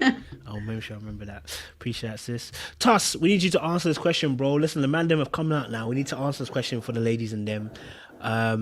You know, the ladies were pretty with their answers. They were pretty with their answers. I don't know if they were really telling it absolutely. They gave us really good theological answers, but they didn't really give me the full vim in terms of when they know they're in the league and not in the league. Did it? So I think we have to keep it real for them. You know what I'm saying? Bro, how do you know when you're out of someone's league or when you're in someone's league? Now, this is the answer I do not accept. I'm not out of anybody's league. I don't want to hear that, because that's not a real answer, okay? That's not a real answer. No one's out here pulling Beyonce. So I need to know, when do you know when you're out of someone's league or when you're in someone's league? You want me to answer that personally or just generally? Yeah. You know what? Let's answer I mean, it personally. I think that answer is really subjective, and you know, I think you have to carefully examine the value system that you have for yourself. You know what I mean? For me personally, I would like to know that a woman is a good team player. You know what I mean? Because I already know what I'm bringing to the table. I already know I'm already secure in all of my characteristics or character traits as a man. So, for example, let's talk about honesty. Let's talk about the ability to initiate. Let's talk about the ability to listen. For me, being a person of faith, I'd like to know that the person has the same, similar belief system as I do. But I think essentially, out of your league can be a very interesting definition, because somebody could be out of your league by just virtue of just not sharing those systems, and it could be a case where, yeah, I mean, by not sharing those systems, not valuing those systems any at all, and you're like, no, I don't think I could build with this lady. And it's so interesting too, because even if somebody is out of your league in that regard, there could be a willingness, because we want to talk about the ability to discern as well out of your league. Sometimes somebody is just financially well off. Sometimes in terms of like all of these tangible traits, they're out of your league, or what we could say below your league as well. But then there's a chemistry and this ability to build with somebody just by talking to them and developing a relationship. So I don't think there's a straight like ABC answer, but I feel like discernment is a huge part of that, especially for me, where I'm looking like, can I talk to this woman? Can I build with her? Can she play? No, I wouldn't. Let me use let me use another phrase. Can she build with me? Is she a good? Is she a good team player? And I'm not saying, and I'm not saying that one you way. to be careful in it, If she has visions and dreams, can I go along with those visions and dreams and help her to build her thing as well? So I feel like discernment is a huge part of it. I don't think there's a staple for it. Like there's a box that you can put league and who is in that league and out of that league. I think you have to use your own value systems, not to necessarily to judge. And when I mean judge, to examine, even though these persons don't cross all the I's and don't dot all the I's and cross all the T's, is there a potential there for us to build something? You know what I mean? So that's my answer. Okay. Is that clear? Did I clear that up? It was some clearness in there, you know what I'm saying? I think everyone made some really good points, you know what I'm saying? Nobody went too personal, but I see everyone gave some nice answers. I'm with you. I mean, to be honest, it's difficult. It's almost impossible to give I think a very personal answer, because there are so many intersections when it comes to who is in the league and not. Yes, okay, for men, there might be higher points on the physicality, but there's still the other aspects we've got to tick off. The content of character, the value systems you were saying. And it's not even just that. When you come to the table, there's negotiations at the table, you know?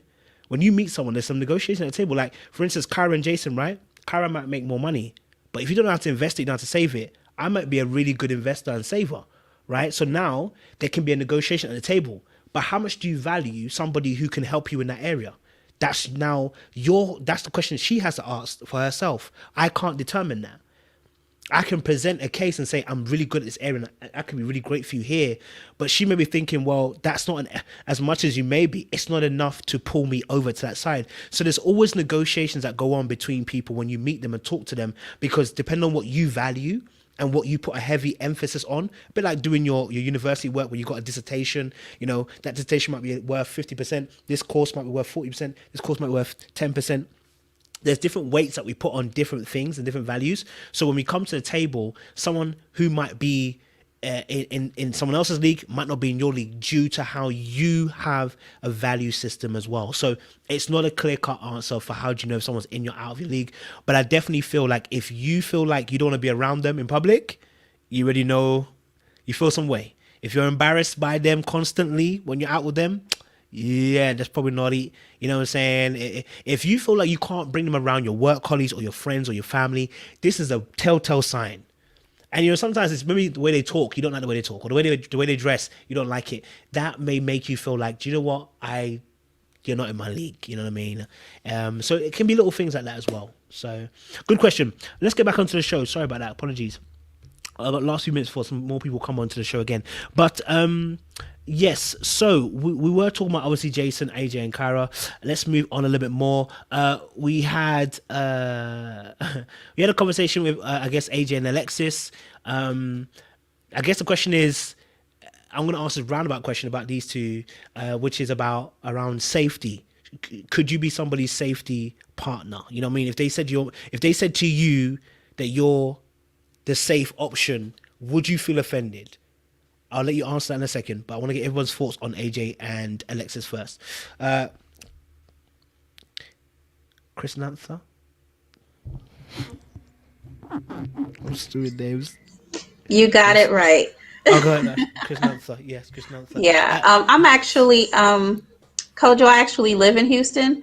Okay. I don't know the cast, but I live in Houston, and the dating scene is very real to what's projected on this show. That I can say.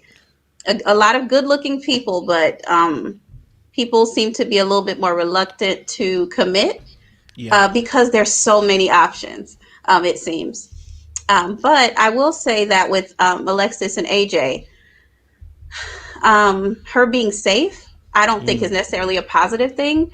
I think it basically what AJ was saying is, I know that if I say yes to you, you've already told me I'm it, and I'm your only, basically your only connection, only option. So going with you is a safe bet.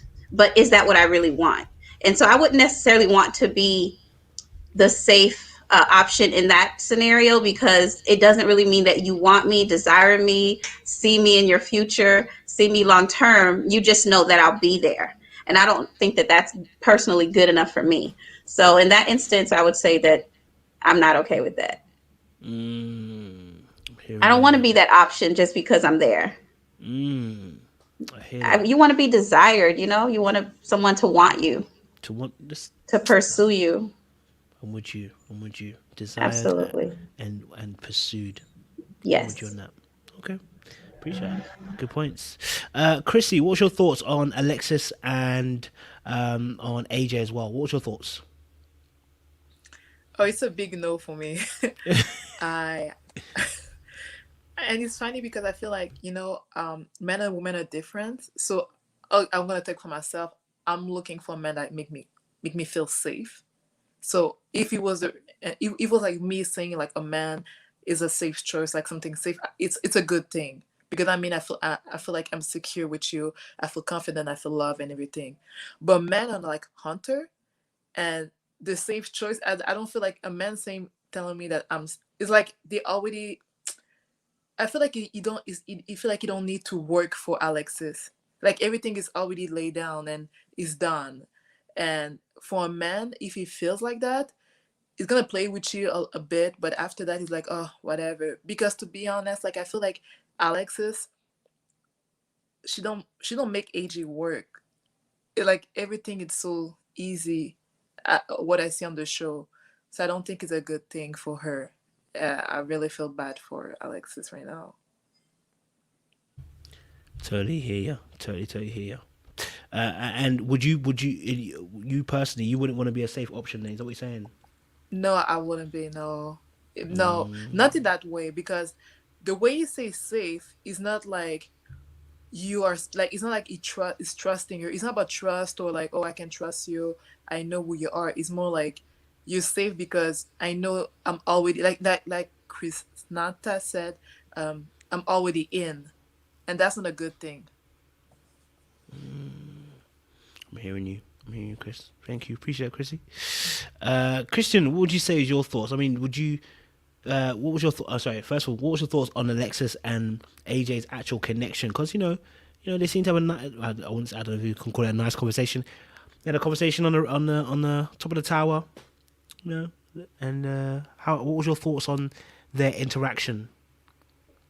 I can just never trust their interaction, because I don't think either one of their intentions are good with this situation. I think Alexis literally supped and worked with Ron, and she's throwing like a Hail Mary towards AJ. And AJ has never shown any genuine intentions towards Alexis. So it really doesn't matter what they do. Like, it's kind of clear what their situation is. And I don't really get it. And Alexis falls into this because I do agree.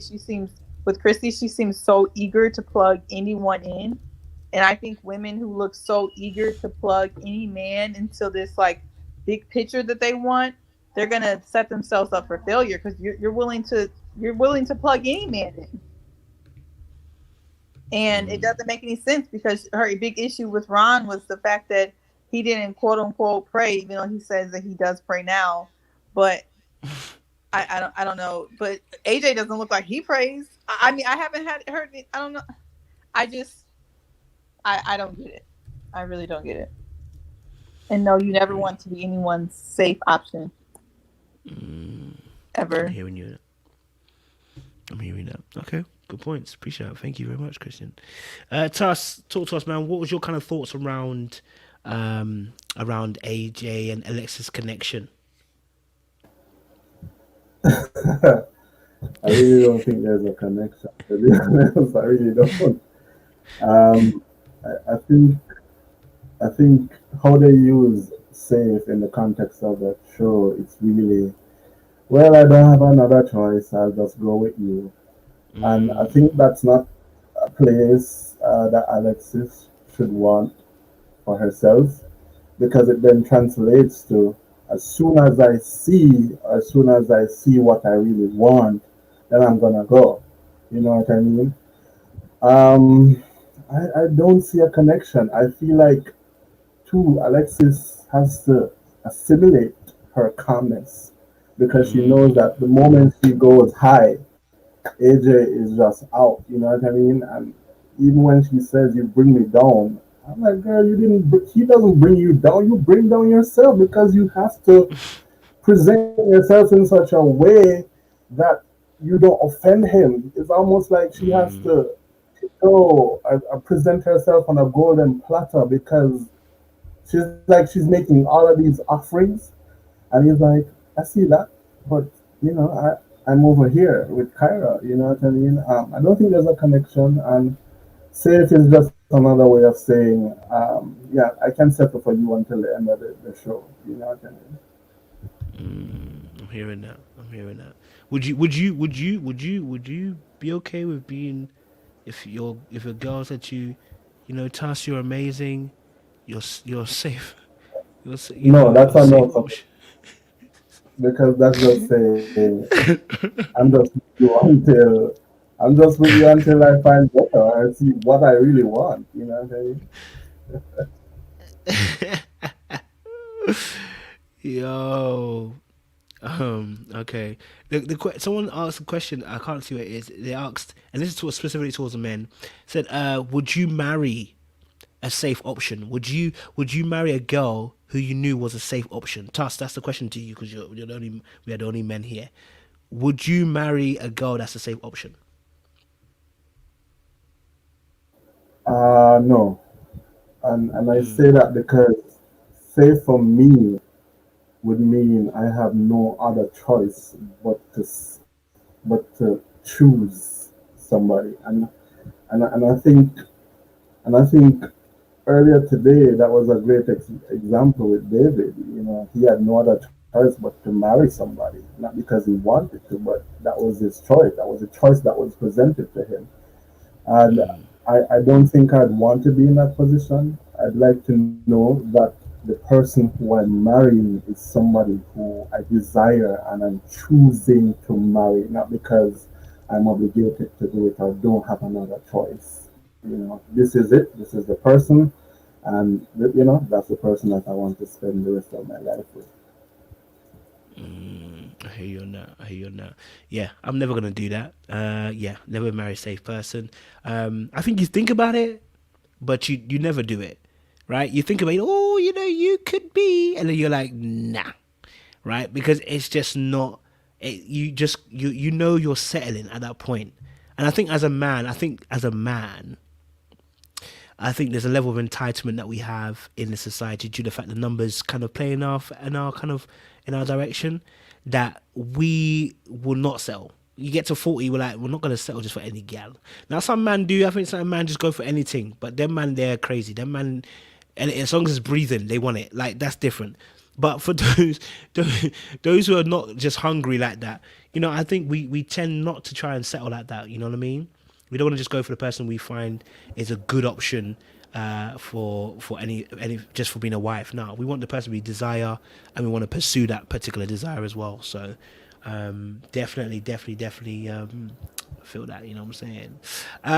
Okay, guys. Oh, who's that? Oh, someone said something. Okay, guys, we have reached the end of this particular section. There's an open panel. Don't leave. I'm gonna keep you guys in the background. All right. So if you want to add, I'm gonna get a few of the super panelists on. If you want to add, then you can add. Just shout me in the private chat and we'll bring you on and let you have your say. Is that all right? So don't leave, because there's still space for you guys for tonight. So Chris Nantha, stay on. Actually, Christian, you can stay on.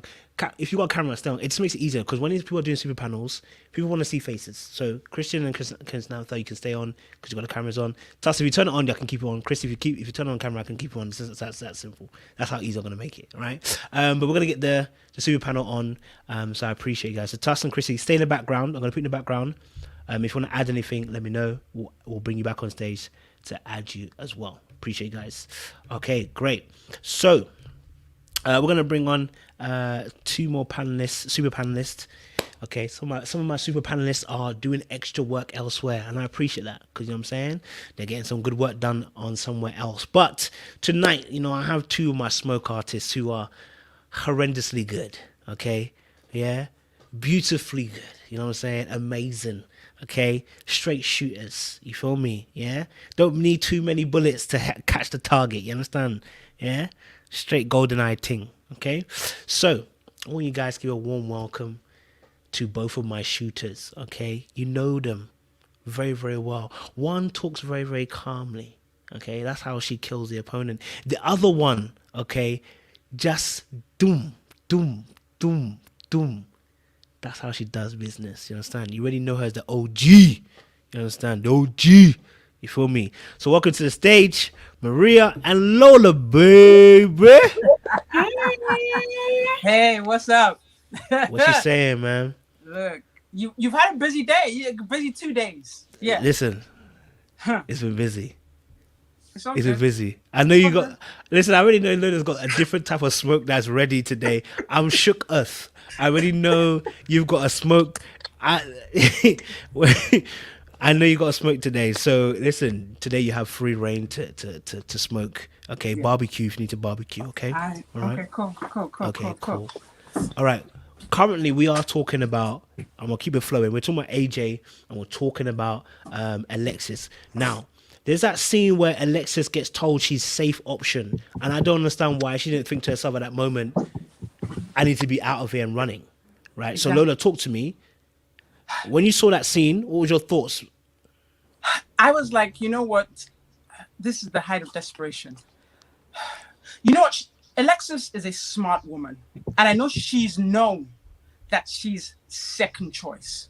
So how she's still listening to him say, like when he's putting the words together, like he's usually a good artist, but even stringing that along, I was so aggravated, I didn't understand. And she was just looking at him and nodding, like, yeah. Like, first of all, he told her that, he started off with, you don't always go with what you want. You should go with what you need. You know what? And I think I talked about this, but an enema could be what you need, but you don't want it. How do you liken someone to that? Then all of a sudden he's talking about, well, you're a safe option. I think for anyone, when you hear safe, you know what? Alexis, I don't know where she's gone, but the Alexis Fly Jones that we know has left the building. Now she's just about winning. I think that's where she is. Like I know she knows that AJ doesn't want her. So she's no longer concerned if AJ wants her. She just wants to get to the finish line by any means necessary. And that's sad. That is sad and silly, because even that same thing on the top, there's a part where, you finish having the conversation and she's asking, so where is your heart? And that's when he starts talking all that rubbish. So when they finish the conversation, he gives her a hug. If you have to prompt someone to do more than a hug, that's the kiss of death. Like, and Frank, he gives a pick. You know what? That's the only thing I can explain, is that all she wants to do is get to the finish line. I don't know what kind of paper they're giving them, but it can't be that much to lose your dignity. That's it. And I think, you know what? I'm being facetious right now, but the truth is we do, and we have been in these situations as women, and maybe as males too, where you completely lose your dignity and integrity, particularly when nobody's watching. Now, the whole global stage is watching, but when nobody's watching, we do these things. People say things that don't agree with who you are. They're not in line with what you believe. Turn around and don't accept it. And I won't say it's a lack of self-confidence, but there are moments where we kind of flip back and forth. And I think she's at that point where she's not paying attention anymore. She seems to be so focused on beating Kyra. I think that's what's blinding her, because there's that scene near the pool where she's happy that they're having this, tumultuous kind of conversation, and she was having a good time about it. I think that's what's going on with her. She's losing sight of who she should be representing. She's losing sight of who she was. She was a first lady. She's meant to be a strong woman, a woman of God. Now she's just desperate for crumbs. That's how I feel about it. Yeah, like I was feeling sorry for her, and I should, but I'm annoyed. I'm annoyed by it now. So let me just leave her before I start calling everybody other names. Listen, Lola, you know what? These are tears of joy. It makes me so happy whenever Lola comes on, because the humor that she manages to inject into serious points is what finishes me off every single time. Honestly, Lola, you speak so much sense, and the fact that you can add the humor in there as well kills me, man. But I'm hearing you. Oh my gosh. I was laughing, man. I appreciate Lola. Maria, what have you got to say for yourself? About Alexis and AJ, what are you saying? Yeah, AJ was trying to be so like politically correct, but he came off so a little bit condescending too. Like he was trying to let her down like easy, but she's just not taking the hint, because Alexis has low self-esteem.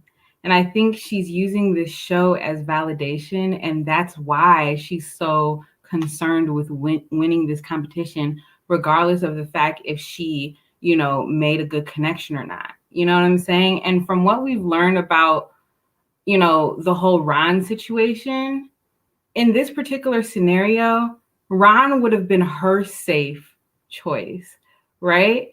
And I think everyone in this game is having this same like dilemma, safety versus risky. That's what they're all weighing up their options against. Even Kyra, right? Even AJ, even Alexis had to do it. So I just feel like this whole concept of like safety versus risky, I feel like the safe zone or the safety aspect of things is being very underrated, undervalued, and being put in a perspective that is based in, we keep forgetting to mention the pride and the ego that's associated with, conquering the unconquerable, the untouchable. That's what's making Kyra be so sought after, because she's not committing to anyone or letting anyone know her true, feelings. So that elusiveness breeds competitiveness. It breeds people like wanting to learn more. That mystery is intoxicating, and it's all ego that makes you say, oh, I, want this person who hasn't fully committed to me and, all of this type of stuff, or provided me any type of reassurance. Because that's really what Jason wanted from Kyra, right? Was for her to reassure him that she was a safe option for him to choose, but she didn't do it. But Liz has, confirmed to him that she's a safe option for him to choose. And so where it comes into, if you're looking at it like, oh, it's just the safety, you're just the safe option because there's no one else for me to choose, or whatever the case, you're looking at it from a very superficial standpoint. Why wouldn't you want someone who is going to love you, cherish you, respect you, treat you well, have your back? Isn't that what we should all be looking for in relationships? People who are going to put you on a pedestal and champion for you, be your best cheerleader, whatever. I mean, come on.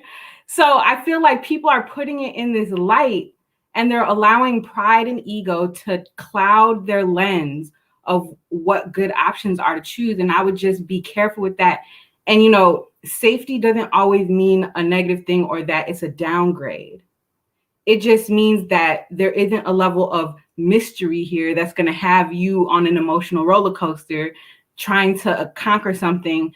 And what you're trying to conquer is only there to validate you as a person. Because that's the thing about this league conversation, right? The who's in your league, who's out of your league is all based on a very subjective social construct, right? You have these lists of characteristics or qualifications that you think it is that qualifies you to be with a certain individual. And then when you're trying to get that individual and you attain that individual, all of a sudden that validates you and your perception of yourself, right? But really, we need to be talking about compatibility, because someone could be in your so-called league and not be compatible to you at all. So yeah, I don't know. I just feel like we need to stop looking at everything so surface level and so like superficial, and like really dig deeper into like, why would you rather choose a risky gamble option that could potentially leave you out here in the dust and the dirt, as opposed to something that's going to have you sitting pretty? I'm just saying. Love that point, Maria. Yes, appreciate it. Ask them, why would you not want to sit pretty, guys? I mean, to be honest, I'm not gonna lie to you, I like a bit of a risk, but that's me. Max, Max, what are you telling me? Alexis and AJ, appreciate you, Maria, as well. AJ and Alexis, what are you telling me, man? Good Hey to see you, guys. Joelle. So with Alexis, that's where my main focus is. And I feel with her, the issue surrounding her, the self-esteem is like the big elephant in the room. Because no matter what she tries, it's not leaving. And even when Ron came and said, you know, that fly stuff, no, I don't need it. Like I respect you and I value you as an individual. And this is what happens. Low self-esteem thrives when you belittle your excellence, when you minimize where you're supposed to shine in life, you will always have low self-esteem. She doesn't like her strengths, so she spends all her time trying to sharpen her weaknesses. Why would you lead with your weaknesses? Why? Because that's where other people are strong, and you feel like the people who are strong in those areas get all the attention. So she's trying to compete with her weaknesses, and she's wondering why she's always left behind. Use your strength, sis. Use your strength. So I feel like for me, that's my struggle with her. It's like you have to deal with this elephant in the room. You can't keep using the wrapping paper of fly to hide it. It's not working. You are enough. You are successful. You know, your ex-husband speaks highly of you. Many people can't relate to that story. Many people, ex-husbands will not come and honor them and speak highly of them, but you don't see that with value. And so for me, it's her vision. She needs to pray to get clearer vision, to be able to see herself so that she can present herself well. Then she won't have to keep compromising with AJ. Why on earth did she apologize to AJ? She said that he didn't call her and support her in her time of need. So why are you coming to say, oh, I'm sorry? Sorry for what? I'm sorry you ignored me? I'm sorry you didn't help me when I needed help? What are you sorry for? I'm confused. What can you be sorry for? Sorry you didn't dial yourself and comfort yourself? What are you sorry for? It's not making sense. And AJ's there like, yeah. That was really, really jarring. That was really disrespectful for him to take advantage of her. And that's the point, that when you are prey, you attract predators. So I need Alexis really to just love herself enough to say no. That's it. Appreciate you, Max. Good points, man. Good points. Smoking as always. Onu, I know your connection goes in and out quick, so I'm gonna get you on quick fire. You understand? Brother, AJ Alexis, bro, talk to me, bro. Oh, is he there? Onu, are you there? Hello, can you hear me? Oh, we can hear you, brother. Go for it. I mean, I pretty much agree with what everybody says. I feel like with Alexis and AJ, it's like you go to the carnival and you play a game and you throw the ring toss, whatever, and you lose. They give you a consolation prize.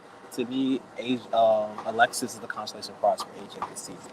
There's nothing special. There's nothing special that I see from Alexis that you bring to the table. Bro, come close to the mic. Hello? We're struggling to hear you. Come closer to the mic. Hello, I said, I feel like that's it. It's a consolation prize. Alexis is the consolation prize for AJ this season. There's nothing that she brings to the table. It's just that it's less stress for AJ to deal with, and AJ isn't someone that wants to deal with a stressful situation. Okay, appreciate it, Oli. Short, sharp, and sweet.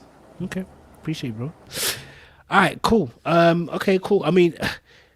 Yeah, I hear everyone's kind of spoken well about this. I think in regards to AJ and Alexis, I think what concerned me was the fact that when he did say it, she didn't react accordingly, and she took it on the chin like a good old sport. And I was like, girl, like if you don't get the frick out of there, you know what I'm saying? Like he's not about to toss you off the tower just because you disagree. Like it's sad that someone like the way he said it. It's not even like he said, you know what, it's safer to be with you. You know what I'm saying? He said, listen, he said, I know you the safe one. Okay? I know you the safe one. And he kind of wrapped up with a bit of, I know that you are what I need. Listen, sis, he lying. Okay? The first word he said was brilliant. He said, listen, you the safe one. Okay? I know you're safe, right? But then I can't stop going after, what I want. He ain't never gonna choose Alexis. Alexis is really hoping that on the off chance that today, out of 150 million different ways this could happen, that one of them, just like it's Avengers, the end movie, that she might just get that one chance that he's gonna choose, right? But the truth of the matter is, it's almost impossible now because he's gonna go after what he wants. He's not feeling her in that way at all. So it was kind of sad to see that, man. Do you know what I mean? But even before then, still talk about AJ and Alexis. What did you guys think about her comments at the pool? Because she was chatting. I said, darling, why are you having so much this verbiage? You out here talking about Kyra again. I said, I don't really know. I don't know. They always arguing. And this is why I said, this is when I clocked that her and Jason are the same people. The same argument she used, Jason used the same thing. I don't know why AJ and Kyra are getting together. They always arguing. Who? Why are you interested in it? Why are you saying those things, bro? Focus on your connection, right? But what did we think about Alexis, kind of behavior by the poolside where she said she's gonna allow him to have some time with Kyra? I was like, girl, you ain't allowing him, you ain't got a choice. What do you guys think about that? Let me oh no, you ready? Yeah, you ready? You open your mic, go for it. So you know what? This is first and foremost. You notice at that poolside, where is the jacuzzi? Where everyone was the jacuzzi. So this is, homie, Tolly, let's suppose AJ is one of your interests. He walks outside and he literally just goes straight to the jacuzzi. Did he even turn and say, hey, what's up? He didn't. He just went straight for the tangerine two-piece. That's what he was looking at. That's where that's where he was focused. So that's one thing. It's all these little flags that Alexis is intentionally ignoring or hoping or excusing. So she's making the excuse that I'm going to let him have time with her. No, he literally just walked past you to another woman. That's what he did. He didn't saunter over and give you a hug and say, hey, girl, let me go sit in a jacuzzi for a minute. No, he walked past you and went straight to the jacuzzi. So here she's trying to make herself feel a little peppy. I'm going to let him have it. No, you're not going to let him have it. He's letting you stay here. That's why you're still here, because of him. And then, of course, to make herself feel better. And that's the thing. When we say hurt people.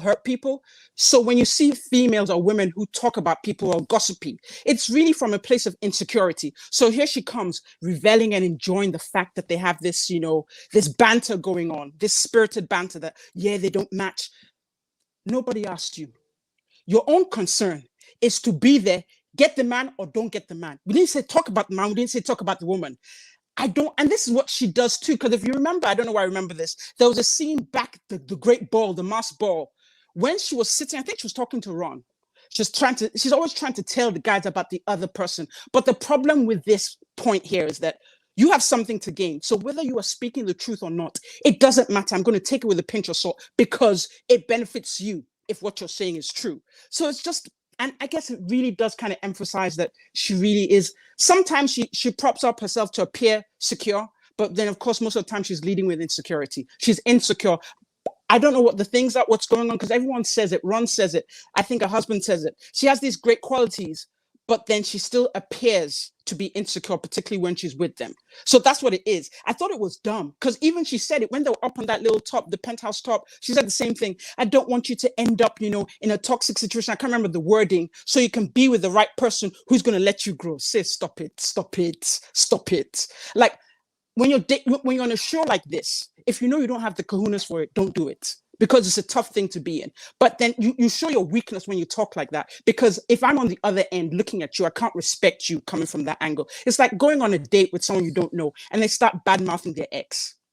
Yo, that's a red flag. That means sit back and just sit through the dinner and run. To me, that's what it is. And she leads with this. I don't know if she doesn't know when she's doing it, but to me, it just makes her look unsavory, makes her look petty, makes women look bad. Because a lot of the time, when the guys are going for the same women, they don't have this petty thing going on. But with the women, it just happens to happen. And with her, it's strong. She happens to be in competition with a lot of people. She says she likes to be in a competition, but she doesn't really seem to be able to handle the strength and the focus that's required to be in the competition. She tends to slide and get into that petty zone. So when I look at her like that, that just makes her look weak. I'm not sure what the guys are thinking. I'm not sure what, AJ was thinking. I'm not even sure what Joel was thinking, because she said, I didn't see Joel discuss it with her. Maybe they edited out to make him not look, feminine. But she said that AJ, and they were noticing how they always had this spirited banter that they really shouldn't be together, that maybe she's the one for him.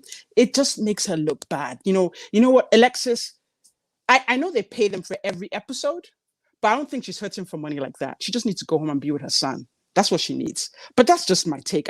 Yeah, this was not a good episode for Alexis. It wasn't. Thank you, Lola. Appreciate that. Chris Nantha, talk to us. What's your thoughts on her comments at the pool side? Alexis. You can't let AJ do anything. The same way you couldn't make AJ call you back. I mean, AJ is doing what he wants to do. When people show you who they are, believe them. I just don't understand. If she really wanted to connect with AJ, of course, the cabin was the right opportunity to do so, even though it's kind of late in the game. But he's just not into her. And you have to read the writing on the wall, rather. You can't force a man to pursue you, to want you. It's desperate. And it's desperate to me. In the beginning, Alexis led with sex. That first date they had, I never forget that vibe she gave off. And she was saying things that I was like, oh my God, I would never say that. Letting him pull her in, all this stuff. Then she said he's the type of man that breaks her heart. I'm like, okay. Then she made so many episodes such a big deal about Ron being a man of God when it never came up with AJ. Maybe it's just not a priority with him. And then now you are mentioning Kyra in your, one-on-one. I forget the interviews they do one-on-one when she's like, oh, Kyra's here and all this stuff. I'm like, why are you worrying about Kyra? Once again, you say you don't do competition, but you were bringing up Chrysanthemum. Now you're bringing up Kyra. Focus on the guy. The only problem is the guy isn't focused on you. So it's really at this point, stop trying to get to the end. Stop trying to be, make it to the end of the show, be a superstar, be more famous, whatever it is. Go home, because it looks absolutely insane. You should never have to make somebody hug you, kiss you, call you back, text you back. If you have to do all of that and you're not even in a relationship, let it go. So I just think Alexis is someone, it seems, because I don't know her, but it seems from what we can see, like she is looking for something to use.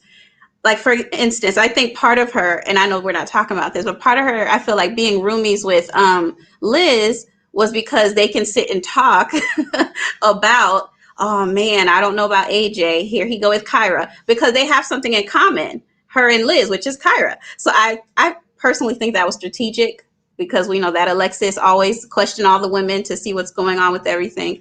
But yeah, I think it's clearly his connection is with Kyra. It was obvious at the hot tub. Like I said, if they did have a conversation by the hot tub or outside, we didn't see it. Production didn't show us that part, but it seemed as though, like Lola said, he walked out and went straight to the hot tub and tried to get Kyra's attention. So Alexis, it's just time to go. Good points. Appreciate that. Thank you very much. Chrissy, what was your thoughts on the AJ and Alexis conversation by the poolside? My internet is so shaky, so you may have to skip me right now. I don't want it to cut off. Oh, Christian, sorry, I meant Chrissy. Did I say Christian? My bad, Christian. Sorry, I meant Chrissy. I'll come to you after. My bad. Yeah, Chrissy, go for it.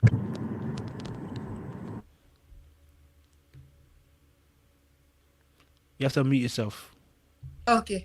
Oh, sorry. Go for it. That's right. I think it was season 1. Do you remember Mike, Shatava, and Shay, the triangle? Yes. And this Shatava was in Alexis' place, but she did the right thing. She left. And this is exactly what's happening right now. And the thing is, she left exactly not to be in this position. Because at this point, like, it's clear, like, AJ is looking for Kyra.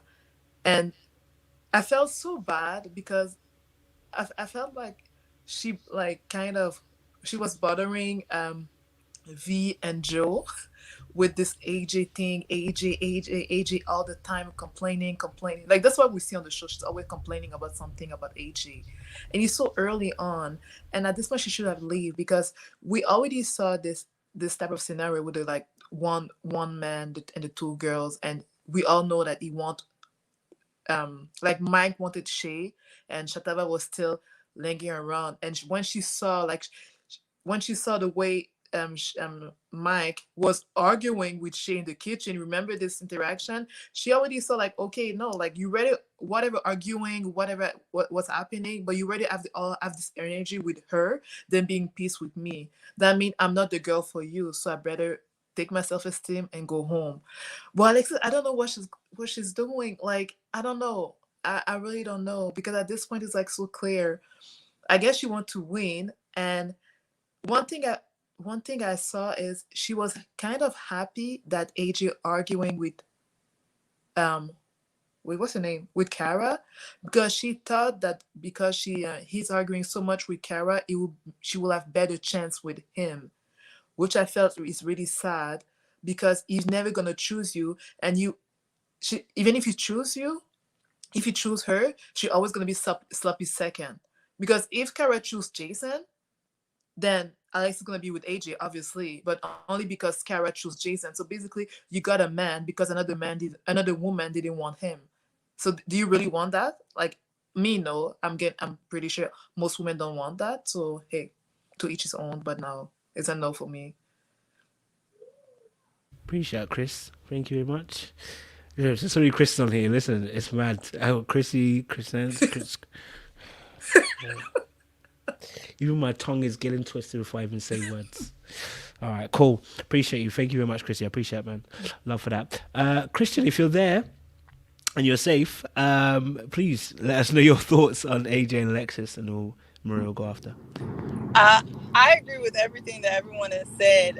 Alexis just seems like she's picking up any crumb that she can get. She's happy when there's discord between others. And it's just all about the competitiveness. But I will say, to be fair to Alexis, it's not just her doing that. It just seems like all the women on this season are, like, so focused on each other and not the connections that they're really making. So I can't even just say it's Alexis, because it's not. It seems like everyone is super hyper focused on each other. But Alexis is just trying to get, whatever crumbs she can get from AJ, and it's sad. And I agree that I'm not sure if it's a confidence thing. She seems confident sometimes, but maybe that Alexis, the fly, is kind of like a facade for some deeper issues. She seems like a really sweet girl, and I wish she would just kind of, like, just be confident for real and just, like, kind of walk away and not try to beg AJ for something that she's not going to get in the end. And she needs to do like Ron. Ron said, I'm not going to be linked to no one when I leave this show, so it stops me from getting someone in the future. She needs to not be linked to anyone when she leaves the show and just chuck the deuces so she can find something real. That's what I would do, instead of trying to win, because it's not winning anything. Solid. Appreciate it. Not be linked to anybody in the show is good. It's true.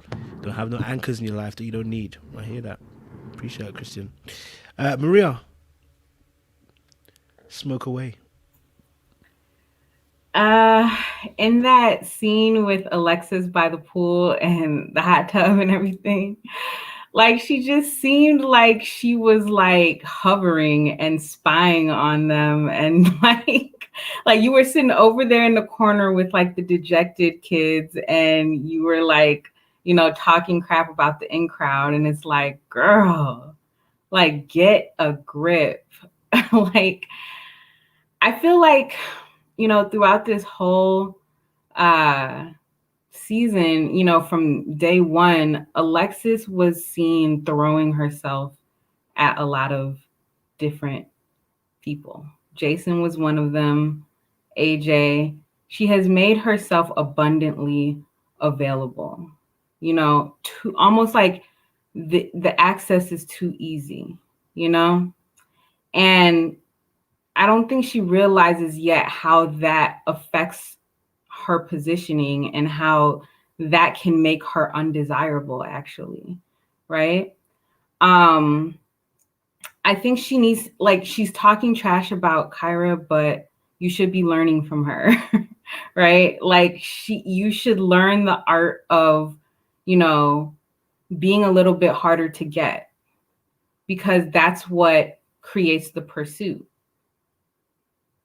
right? Like you can't pursue if you're already there. Like there's nothing to pursue. You have to give the man something to pursue. I mean, you came to this pool party with a fuzzy robe looking thing, what, zebra print or whatever. And like Kyra came up in there, bang, bang, bang, like in the pool, like. And I'm not like, no shade. We have seen Alexis turn it up a notch, you know, all of that, you know. She's had her fair share of Ron pursuing her, you know, even when it came to her and Ron. She made herself a little bit hard to get when it came to Ron because she had her eyes set on AJ. And so that's part of, I feel like that added in Ron kind of making her his number one too, but she still made herself very much available to him and everything, but she wasn't giving him a definitive, you know, you're my number one type energy, you know? So I feel like, I mean, it just all goes back to like, everyone is trying to, you know, pursue the person that is acting unattainable. And that's just a part of the basic human nature. That's just a part of the game. You know, that's how it is. So for AJ, pursuing Kyra and actually getting Kyra is going to self-validate him because she's harder to get, you know? So he's going to feel like a conqueror or like he won or like, you know what I'm saying? Jason. So, yeah. But I think Alexis, it's the low self-esteem, it's the desperation, it's having the game all wrong. Like you're setting yourself up to be played, ignoring the signs and red flags. Like, come on. Like, I think she knows that her end is coming. So yeah, it'll be interesting to see. Oh, I would also like, we'll probably get to this later, but if AJ told Kyra that he's choosing Alex, or that Kyra's not ready to love, why is Kyra still in the next episode, like in the girls' den? Like, I don't understand that. Like, what happened? So she's not ready to love, but you kept her in the game? Like, how does this game really work? Are we just making the rules up as we go? Like, what's happening? So production, they do be doing some stuff. I don't know. Lily, want to say something really quick? Yeah, real quick. And kind of what Maria was saying. You know, yes, Kyra came out in that tangerine two-piece, but the person she was wearing it for didn't appear to be paying any attention.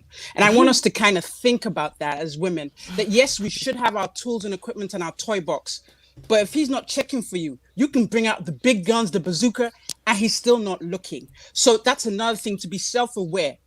Is he interested in me?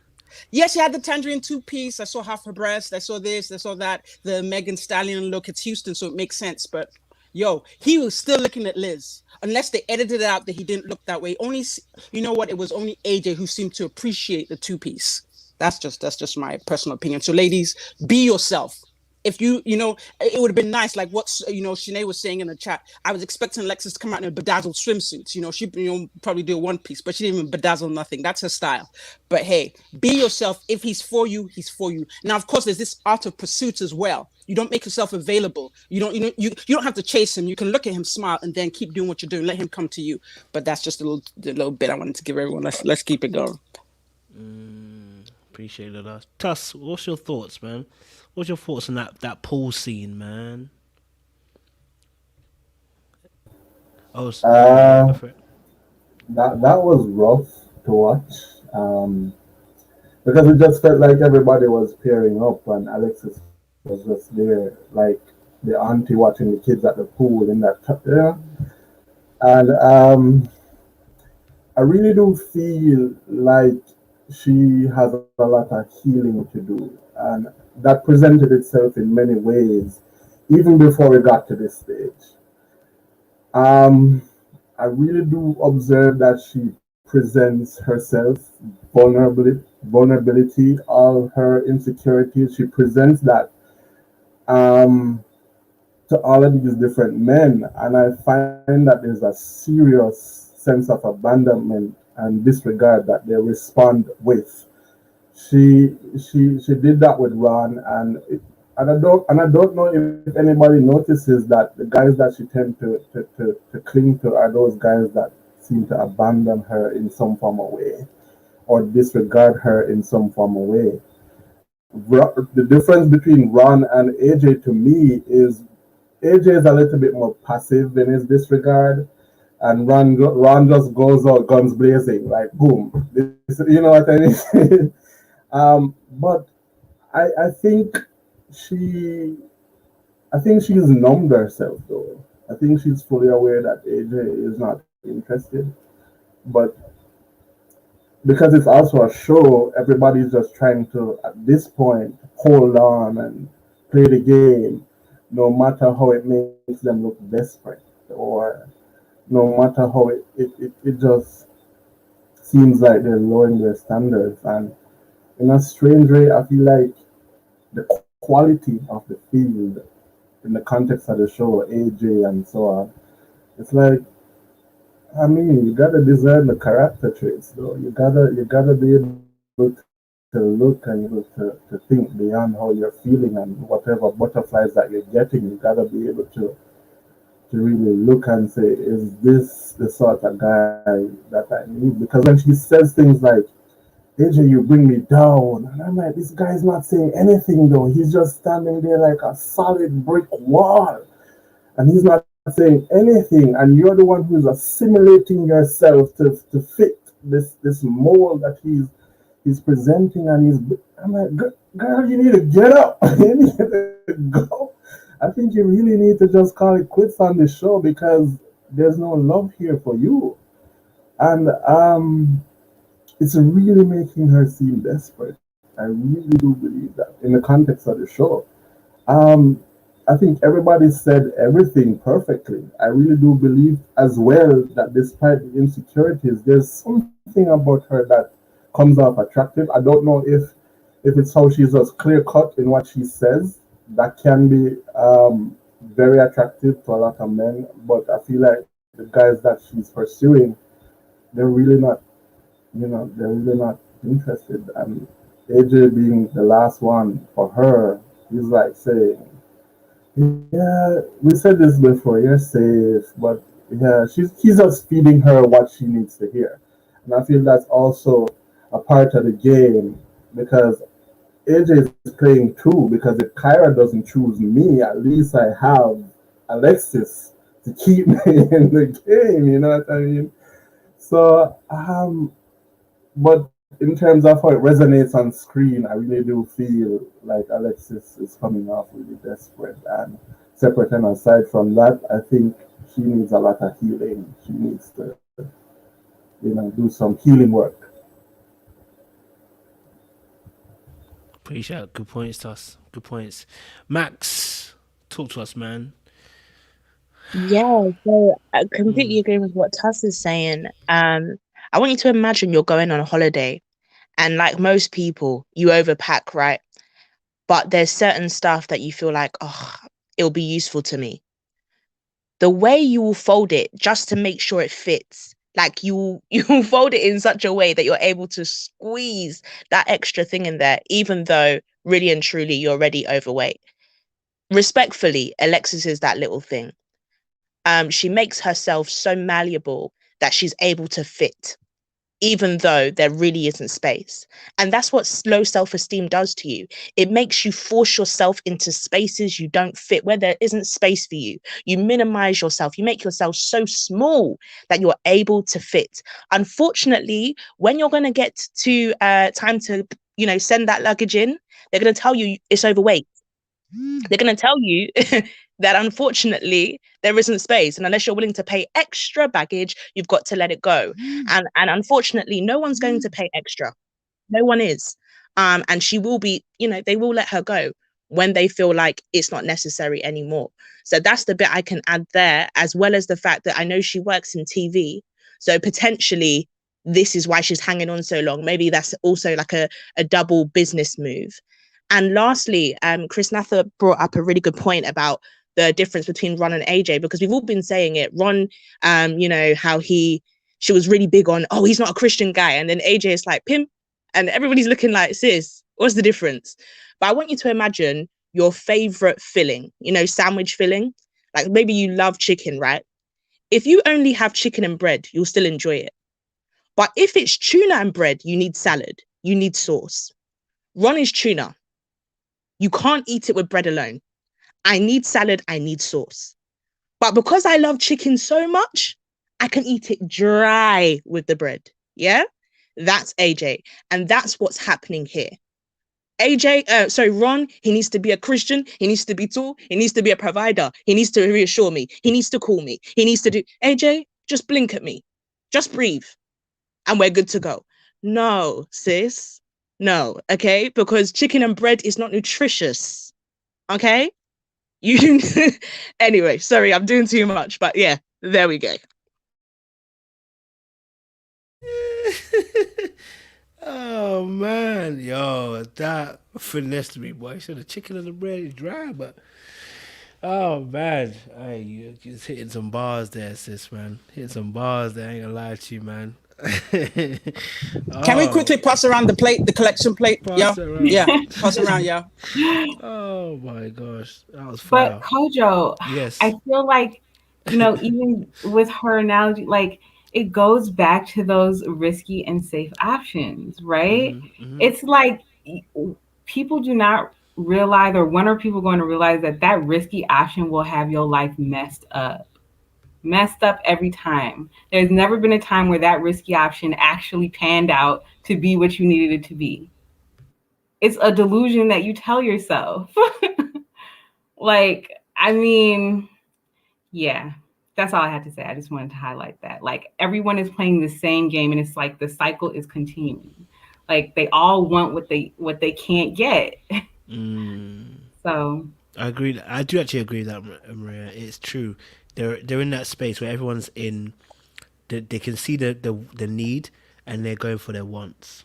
I'll be honest with you. So it's like, why aren't people wanting what they need? Like, why aren't you wanting what you need? Well, from a logical standpoint.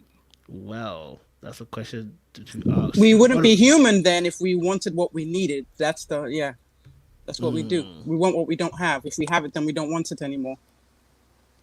I agree that too. Chris, you want to add? Go for it. No, I understand what Maria is saying, but I feel like there's a difference, and I think that's where I'm gonna get like, I'm not for the equality between men and women, just to say it. And I think like women were looking for safety, and men are not looking for the same thing. So for us women, yes, I will go for the safe choice. A little bit like last season, Rashid versus Kalfani. She went for Kalfani, was the risky one, and we all know the outcome. And Me, I will have gone for Rashid. I will be married today with Rashid, you know, living my life, having my cottage and my family and my 2, 3 kids running around. But for us women, we're looking for safety, and I feel like men are not looking for the same thing. That's why we're not equal. We're not the same. We're not thinking the same way. So I don't think men will necessarily go for the safety one. They will go for what they want, and it is what it is. Women will go with a safe choice, even though it may not what we want today, but we think 10 years, 25 years later, what we need and we're gonna make the if we have some sense, we'll make the correct choice, hopefully. Good points. Lola, you want to add something? Sure. Yeah, good points. I mean, I definitely agree. I mean, it's again, it's not so as people, I think audience are kind of saying, it's never straightforward. As I know, it's never straightforward as need and want. We know that, especially on the show, it's not that way. But it's tough because you want the balance, yeah. Because oftentimes, what you really want is the crazy one. You know it's bad, it's toxic, it's full of fats, it's full of sugars, full of carbohydrates. You're gonna be overweight when you eat this food, right? You know it's bad for you, but it tastes good in the moment. You understand? You know you're gonna regret it later, but enjoyment comes at the preset. But you're trying to find that healthy balance between it tasting good and it being healthy for you. And I think that's the difficulty when it comes to finding that partner that you want. It's difficult to find that balance. So I think sometimes we can go either left and go really safe, or we can go really, really risky. Neither's good, because you need to find that really good balance. And that's where it's so hard, because that section is small.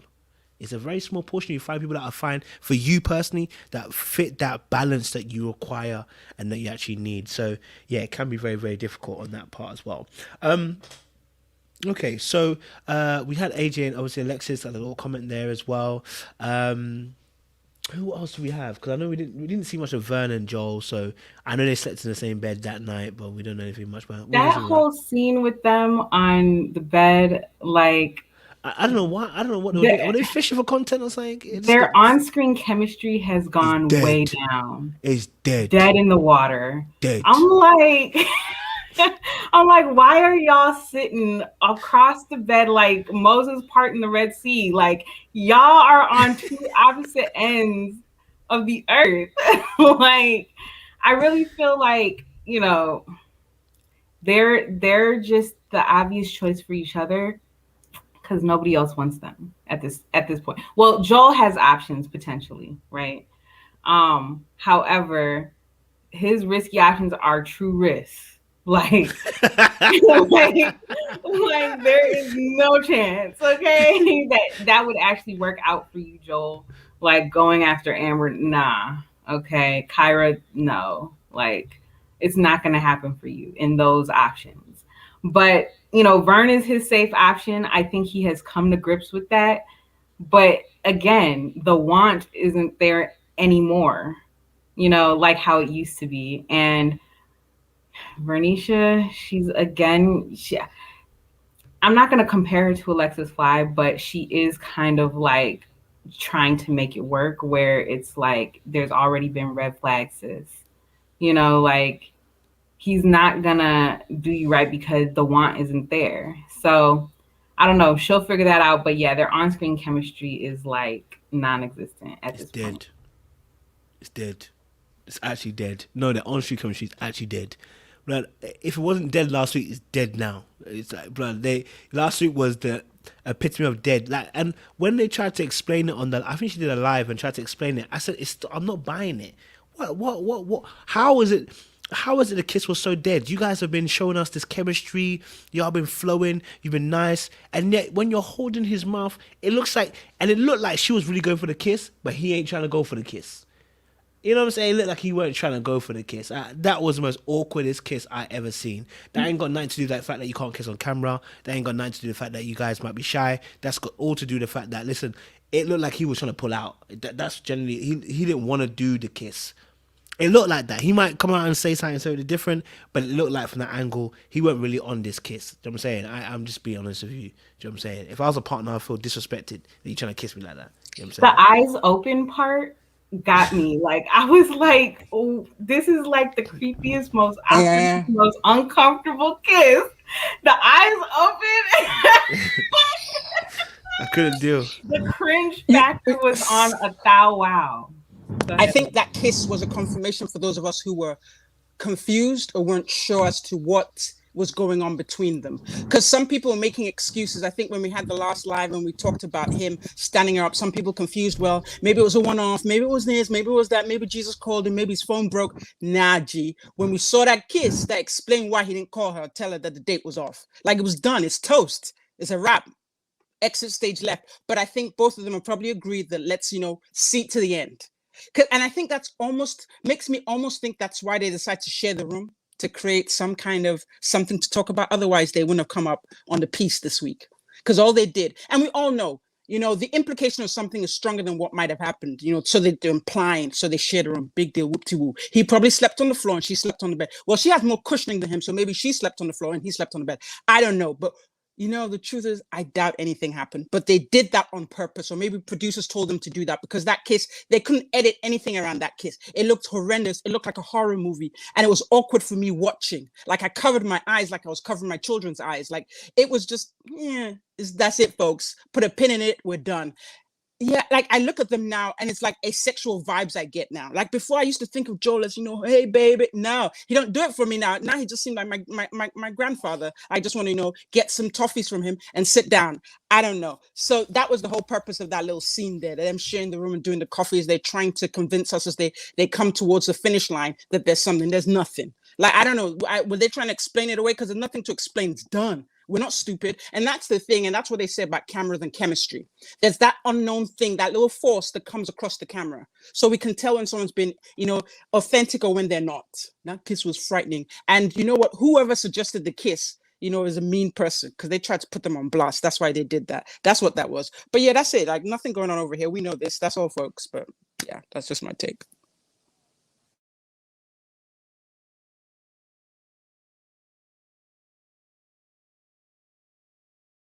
My mic. Christian, what are you saying, Christian? Give us your verdict on Joelle and Vernicia. Is there chemistry off? Was that kiss just maybe an awkward moment? What was your kind of thoughts on Joelle and Vernicia this week? You said Christian or Chrissy? Christian. Oh, I need to be clearer, don't I? Christian. Sorry, I need to be clearer. Christian. Sorry. Okay. I want everyone's thoughts on why they don't vibe, because to me, I just don't get it. They're a perfect match for each other. No one is better than the other. I don't think Joel, I wish someone would clarify. I don't think he's too good for her. I don't think she's too good for him. They have the same amount of baggage. They're both attractive to me. I just feel like Joel thinks he's too good for her, and I don't know why. I really don't know why he thinks he's too good for her. I wish someone would explain this to me, because I feel like they would be perfect together if Joel wanted them to be perfect together. He thinks he deserves somebody better, and I'm not too sure. He came off swaggy at first, but now he's moving like a 25-year-old, and I don't know. Vernicia could do better. But they really would work, I think, if he tried. He's not trying. So maybe someone else can help me out. I don't get it. I don't get why they're not vibing. Max wants to answer that question for you. Max, you want to answer that question for Christian then? I don't know if I can. I can have a go. I think Joel, like you says, I need the clarification, but I think he's moving out of obligation. I feel like he feels like this is what he should do for his children. And so it's coming across as obligation to me. Like, this is what's best for my kids, so I'm gonna do it. I don't want this. I don't feel this, but this is what is right. They've lost so much in life that I can do this for them. And I think, honestly, a father's love can be that sacrificial. But I honestly don't know that that's the right choice in any respect. Now, again, this is speculation. No, I don't know him. Whatever you want to say. But at least for me, that's what the chemistry comes across as. Everybody's sexy in the hot tub, getting this and that. You're sitting there, clothes on, by the fire with Alexis, gossiping about a relationship that's not yours. What? Why? It feels like they've retired. Like, it just feels like they've passed their prime. How can you pass your prime in weeks? For me, it's an obligation. And if it's showing this early, you're really punishing yourself. So I agree with Christian. I think everything is there. They should be vibing. Like, they look good together. Like, yeah, but for me, I just don't think it's what his heart wants. But I think he will do it anyway. Appreciate that, Max. Chrissy, go for it. I think that also, I think only Alexis, Joe, and V have kids, and like I think V got 3 kids and Joe got 2 kids. So for them, matching is more like convenient. It's like it's an obvious choice because I don't think Jason will take this responsibility. AJ, I will not advise V to go with AJ in that, like, I don't think it's the best choice to do that. And also I feel like Joe, even though he liked V, he's not passionate about Vernicia. Like, I don't think it's gonna last. So if it does last, I think it'll be like more like Mike said, what Christian said like it's all about convenience, the fact that they both have kids and they need help. Because Vernicia, she said she needs somebody that's gonna remove the responsibility from her shoulders. She needs help. And Joe said like he needs he owe that to his kids to at least try something serious. So I think that's the reason why. So I will advise them to stay together. It can actually work. I can see them in the future, to be honest. Appreciate it, Chrissy. Thank you very much. Appreciate it. Maria. I mean, I feel like this conversation is going to end up going in circles all night because they're all doing the same thing, right? Like, they are all not content with their safe options. Like, of course, they would be a great couple together. They are in each other's league. Like, they have some of the same, values and interests and stuff like that. They had good initial chemistry. They were attracted to each other initially. So why not, right? But Joel, see, Vernicia didn't have any other options throughout this whole season. So that actually ended up put in Joel's mind that she is now his safe option. And because he has her as a safe option, that's not good enough for him anymore. Because that doesn't actually validate him. Him being able to attain something that's unattainable is what's going to make him feel validated. It's the same game they're all playing. Like, literally, this is about to come up like 5 more times before the night ends. Because, like, I really feel like they're all doing it. And you would think that at a certain age, people would figure it out. Like, Joel, you are how old? Okay. He looks like he's older than Uncle Nephew. So, I mean, I'm just saying, like, at some point, like, look, this is something that I had to learn in my own life. Because, like, we keep talking about all these other characters, but let's be honest, we all see ourselves in these characters being reflected on screen, right? And so we're using their behaviors as learning lessons. In my own life, I have been the person to go for the danger option, the risky option. And every single time, it has left me in a terrible place. Life all type of messed up, heart all type of broken, every single time. So I had to do some like self-reflecting, some self-work. I had to be single for a long time and just choose myself and realize, what do you really want out of life? Where am I placing my values? Like, what does that next step look like? And how is that going to come to fruition? And it's not going to come to fruition on shaky grounds, like over here rolling dice. No. Okay, so I actually had to develop Like I had to change my standards, develop like an actual want for the things that I know that I need, and it's possible. But yeah, that's my spiel on them. Appreciate it. Thank you, Maria. Thank you, Maria. Tuss, what you saying, man? Talk to me, man. Can you repeat the question? I chipped out for a bit in terms of No connectivity. worries. So we're talking about obviously Vern and Joel, and asking the question: do they have good chemistry? Are they good together? Do you think they're a good couple? Like, because we saw the kiss last week, it was hella awkward, and then this week we see them on the bed talking, but it looks like you can put a couple Bibles between them. There's a lot of space between them two. You know what I'm saying? So there's a lot of light between them two. Like, we're thinking, are they still a good couple? Has things changed? Like, what was your views on Joel and Venetia? Well, I thought they were really amazing when in the start, up to halfway, up to when Joe's friends met Vern and she voiced that I can't remember what exactly the word that she used, but um, they saw that as being possessive or clingy.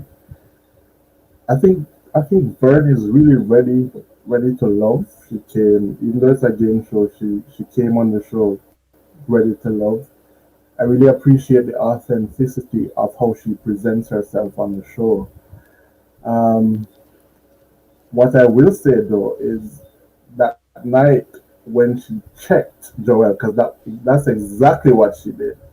When she checked Joel about uh, that Kyra comment, I felt like he had another reason to back out. I felt like to him he was, I don't know, I felt like in that moment he had every opportunity to be accountable. As you mentioned, as men we have to be accountable when we do and say certain things. But I felt like he just backed out, and I think in his mind he was like, you know what, this woman is too aggressive. I don't think she's for me.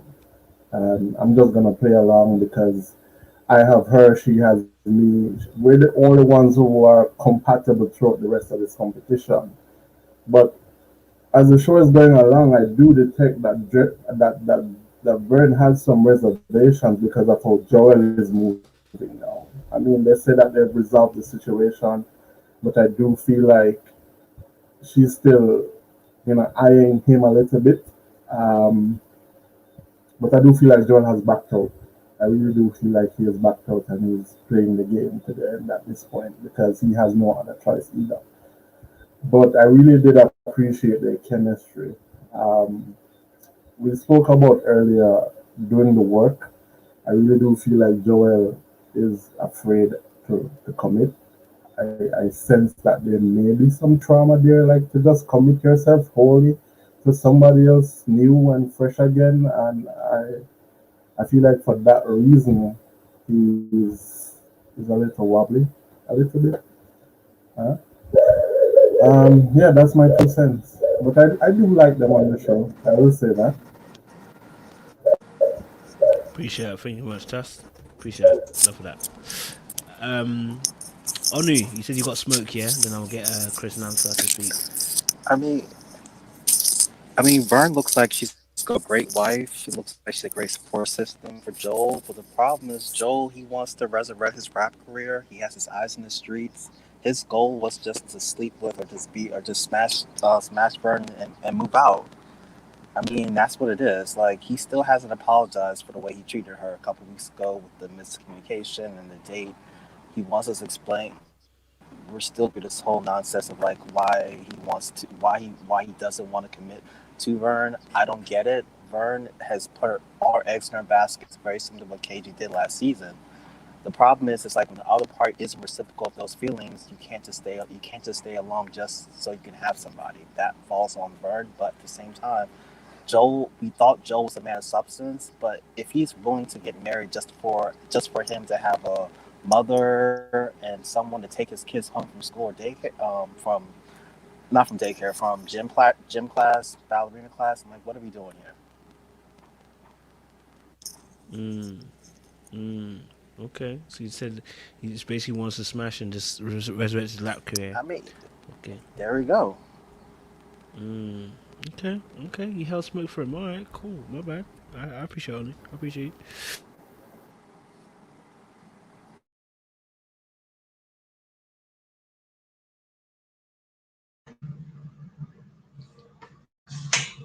I just want to share that I do think that they could have possibly worked because, like everyone on the panel said, they were a good fit. They look good together. It seemed like they wanted the same things. But when Joel decided that he was going to stand her up and not call her, choose Kyra, not tell her, clearly there was a disconnect somewhere.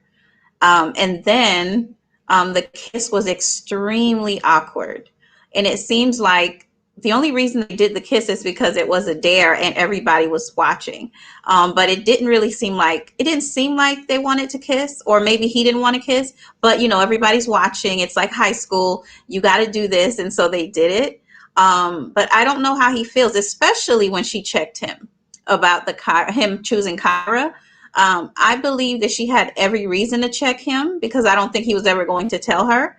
However, I think that her tone, the way she was coming at him, could have made him even more stand backish. Like I said, I feel like she has reason to have checked him, but I also could see how, if he's already having doubts, how maybe her tone and the way she's coming at him could have even made him a little bit pushed off even more. However, that is his best option on the show. So it's really all about, what does he really want? What is he really here for? If he really wants a mom for his children, somebody who wants to be a family in that way, then Vernicia seems like the best choice because that's what she's looking for too. One of the first things I think she said, I think it was even back around when they had that date at his house, was that she could see them blending their families together. So that was something she said early on. So if that's something that is really important to him, then he should pay attention to the woman that is saying that she can provide that. So we'll see what happens, but we're close to the end, and I know they have to have their three couples. So it looks like they're wanting to make them one of those couples. So I hear you. I hear you. Anyone else want to add the last? Oh, go on, Lola. Go for it. So, y'all know that I was a Joe fan in the beginning. We know this. And I just remember that scene when they went for the breakfast scene at his house and he gave her that hug and said it felt like Mardi Gras. So we know he felt something. Now, I think and I kind of want to liken it to real life.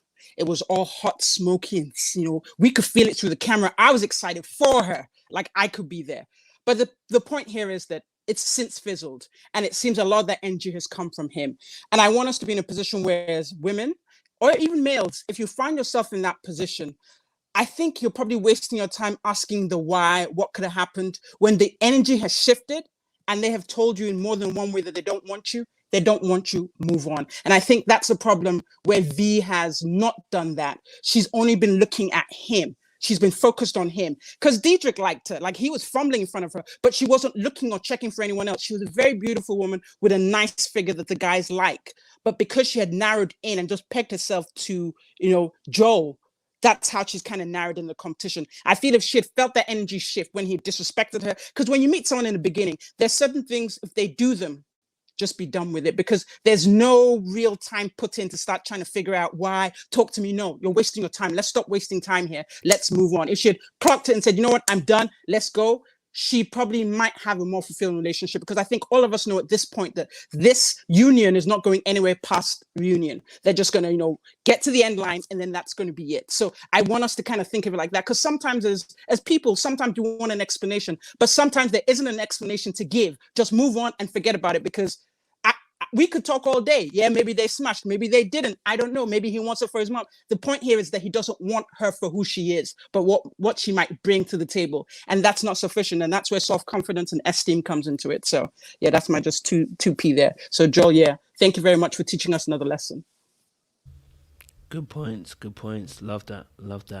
Let's shift the conversation then. Because we found that obviously that KG and Amber, obviously that KG didn't know on the show anyway. At least on the show he said he didn't know. Maybe this is another thing they're doing for production, I don't know.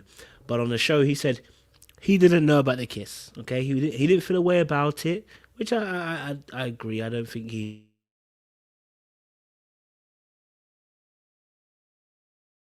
You're frozen. Oh no. He should anyway. I didn't feel a way about actual kiss. We Oh, lost sorry, you. my Yeah, we internet lost went you. down for a second. Sorry about Okay. that. Apologies. Yeah, no, I was talking about Chris and KG, and how Chris obviously found out that Amber. He spoke to Tommy, saying obviously he did find out about the Ron kiss. Didn't phase him, which I don't think it should have been a problem anyway, per se, because it happened, behind the scenes, and it's up to her whether she tells him or not. But my issue with Amber and the KG situation is not the kiss. It is the fact that she said, I was going to tell you. And she had absolutely flat out, from what we can see, there was no indication of her going to tell KG. None at all. She actually did the exact same thing Joel did. And that, for me, is where I'm concerned. I'm concerned that you had the gall, the energy, the courage, the minerals to actually draw Joel out in front of other people for not telling Vern because he's your friend, but you didn't have the ability to tell KG that you had gone and kissed Ron earlier on. Bear in mind, I'm guessing that draw out from Alexis is later on in the day. So you've had time to think about it. You've drawn someone else out. You're not thought to yourself, wait, I've drawn someone else out. I better go to KG now and tell him, KG, just before someone draws me out, I don't kiss Ron. And I don't want anyone to draw me out like I drew him out, right? So that for me is problematic. Because she's seen all of that. That's that gameplay, and I'm not. I don't mind gameplay. You already know I like the gameplay kind of stuff. But that kind of gameplay is speaking to the fact that you're not honest, and that is another question, another kind of situation to deal with. But I want to know what you guys' thoughts were on the Amber and the KG conversation they had by the fireplace and all that stuff. They even had a little cute kiss and that. You know what I'm saying? What was your thoughts? Lily, you ready to open? You ready to smash Mike? Go for it. So, yeah. You know how I feel about these two. I feel this, Amber's the coup plotter. She's planning. He was just the low-hanging fruit. We know this. And I think she's just confirming what I was thinking to begin with. And I think on his end, he's just, I don't want to use the term desperate, but maybe I want to say desperate, just to agree. I mean, in the beginning, it seemed like she was agreeing, but I feel like she was agreeing just to get on, not because she wanted to fit into a certain peg, but she was agreeing just to carry on, because she was playing chess. It's like, why would you go for the big piece first of all? No, go around the perimeter until, the other players start falling off. So they start falling off the board. Now she's almost in the center, and she's probably going to be one of the final couples. So the question now is, if all this transpired, why is KG just like they showed like a brief conversation. First of all, he starts off with, you were so strong and blah, blah, blah, blah, blah, rubbish. Yo, you didn't tell me what happened. I thought we were close. What's going on? No smoke for her at all. He's just there sitting. Somebody called him a simp. I don't remember who did. Who called him a simp? Somebody called him a simp on this panel. I did. So yeah, and that's the thing. It's like I saw that and I laughed because in the whole conversation, he had no energy for her. He just, oh, okay, that's cool. Yeah. And then they kissed. Well, you kissed him on Saturday. Let me kiss you on Monday. What? Nah, he should have given her some smoke to begin with. And then I don't know if they're both in cahoots, because she always says this thing. She'll come and talk about how close they are. She's always trying to convince us, the viewers, or her, or maybe KG, why they're so close. No, we're not buying it. This is a team. You know what? I won't be surprised if they made a deal, because none of them, they just agree over some of the things that require conversation. Remember, was it the week before when they talked about 5 kids and she looking like, 5 kids? But, oh yeah, sure, I'll have, like, everything, it doesn't make sense. And when it doesn't make sense, it means we don't have all the facts.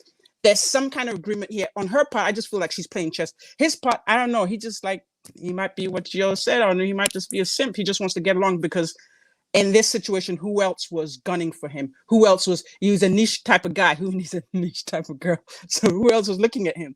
I don't know. So I'm not buying it. I feel like they're just trying to get to the finish line. At this point, the producers might really like KG, so they want him to finish this one since he couldn't finish the last one. But maybe Naya was onto something, only that Naya went about it the wrong way. Naya didn't know what she was talking about. She seemed kind of crazy, but now we're getting to see more about just how flaky or flip-floppy he is, because I feel any man who's interested in a woman, if he hears that the woman he's interested in, and it's a fresh new relationship, was kissing somebody else and he wasn't informed, he found out in public, so he was blindsided, he was embarrassed, and he was disgraced, his pride didn't come into it, he didn't flare up and do something, I don't know, unless they edited it out. That makes no sense. Like, unless he wasn't interested in her to begin with and they're playing along, that's the only thing that would make sense for me. Yeah, that's just my 2 cents. That's how I see it.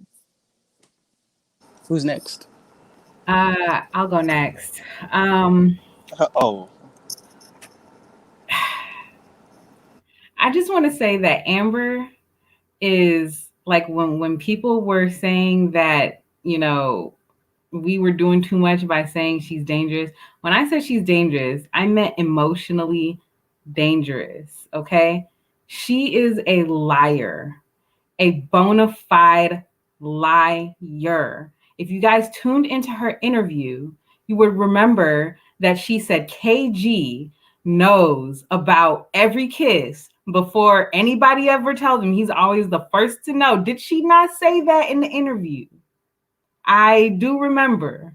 I recollect. Okay. And then we get into this episode and KG is talking to the camera. Then he's like, yo, I was completely surprised, completely caught off guard. I had no idea about the kiss. And it's just like the blatantness of the lies. And then on the interview, she's like, oh yeah, I can't tell you if there was a kiss, but there wasn't a kiss. No, she was like, I can't tell you if we kissed or not, but there wasn't a kiss, or something like that she said. Long story short, there wasn't a kiss. Then in the episode, she's apologizing to KG about the fact that she kissed Joel. Amber, make it make sense. Make it make sense, the fact that you are a ADA, DA, whatever you want to call it, and you don't have your evidence lined up. You don't realize that there's evidence that can incriminate you. I mean, come on now. And then KG, honestly, I do not like using this word to describe men, because usually, you know, it's used out of context in a way that degrades or shames men for respecting women. But in this instance, it does seem as though KG is a simp. At the very least, he's no different than Vernicia. Okay? Like, so you are okay with Amber going out there. I still haven't seen them kiss. I have not seen Amber and Chris kiss at all. But yet you are okay with her planting lips on all these other Tim, Dick, Toms, and Harrys. Okay? I don't understand it. And you're just so quick to like forgive it. There's no like consequences. You're not going to try to dig deeper to understand why she felt the need to kiss these other guys, why she doesn't feel like she should be kissing you. Come on, like, really? Even Uncle Nephew Tommy was like, so you're okay with this? I think he lost respect for KG in that moment. But it's just like,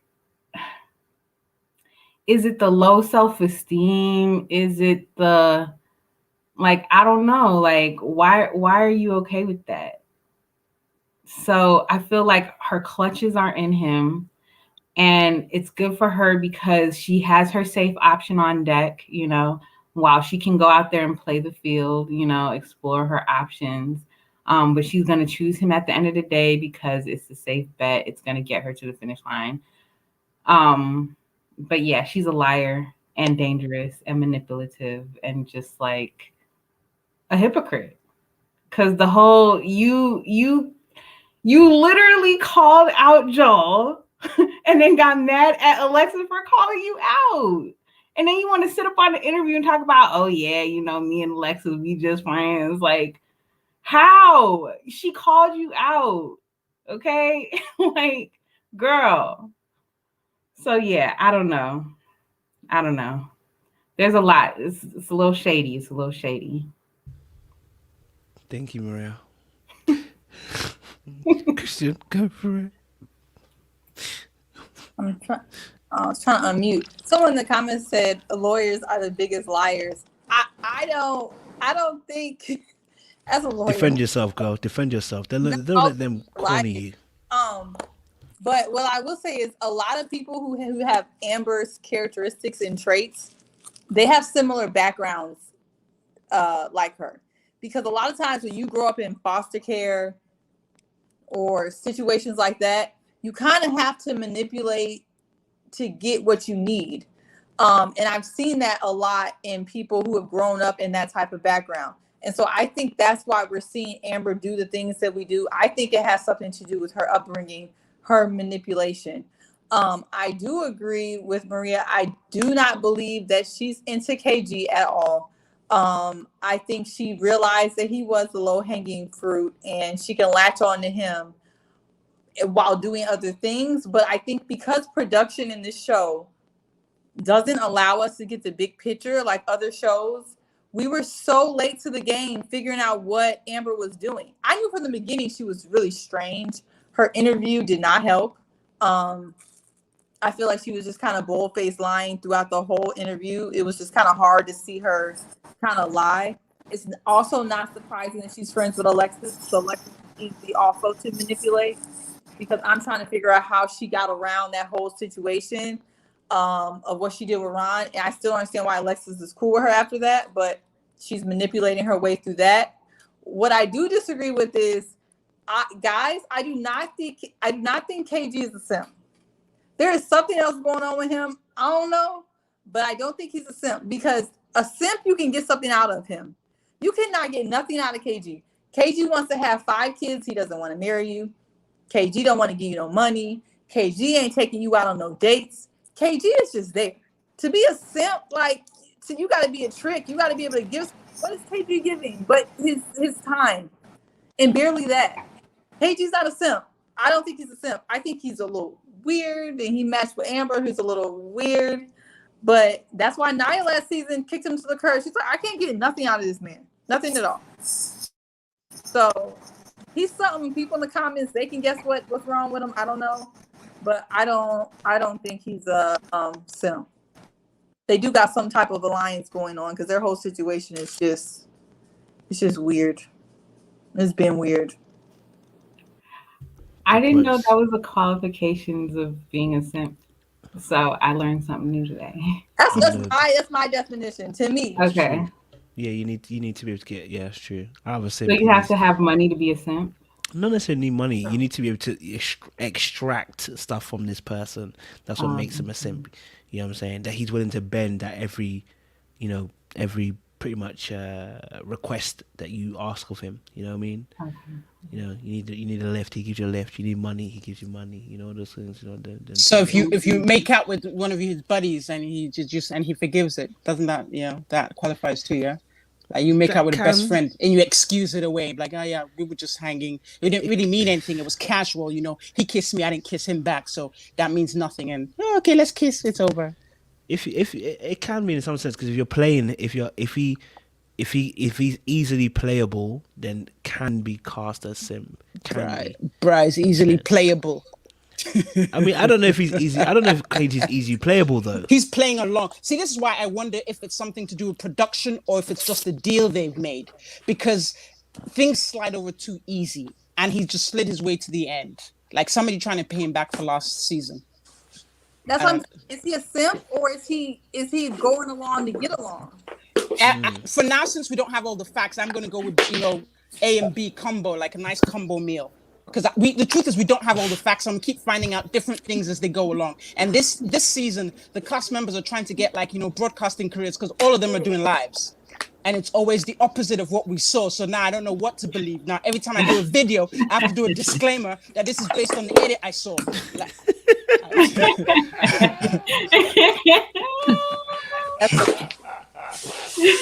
So yeah. That. Oh, freaking hell. So yeah. So A and B for now. We'll find out. Hopefully the reunion will tell us more. I don't know. I guess for me, a simp, I just always thought it meant like a guy who's easily to just like walk all over. That's and what that seems to be KG. Like he's very easy to walk all over, easy to forgive and just move on, and like, yeah, yeah. But you bring up a good point. I mean, you can't squeeze nothing out of him because, I mean, you can't get water out of him. There's nothing to offer there. I mean, nothing. He like a rock. Even a rock you can get out. Then, yeah, like nothing. Like he like dead soil. Just kidding, KG. I don't know you. You better put allegedly. Yeah, allegedly. But Chris, you want to go for it, and then I'll get. Chris yes, but I feel like between the like KG may accept certain things from Amber because is the winner in the situation. Like, let's say he's go with Amber, he's getting more from Amber than she's gonna get more from him. So he may accept certain things. It's the same. Reverse like is the reverse thing when we talk about alpha male and high earner. They will do certain things. A woman will accept certain things because of the position. So now KG may accept that she kiss around, she do whatever because he knows like, oh, she's financially stable, she's this and that and whatever. Because most women may not be okay for a man to be like, oh, I want 5 kids. Yeah, I'm not gonna work, you're gonna work and things like that. Like I'm not gonna be okay with that. So maybe that's why he's so open-minded, because he knows that she is winning in the other aspect. Okay, I like that. Different twist. Chris Nantha, talk to us. I remember on the show, at least from what we were able to see in the episodes, Amber's first real adult date was with Joel.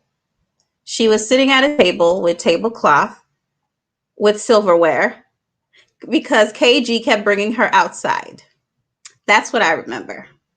And I thought to myself, my goodness, KG, every day you're going to bring Amber outside?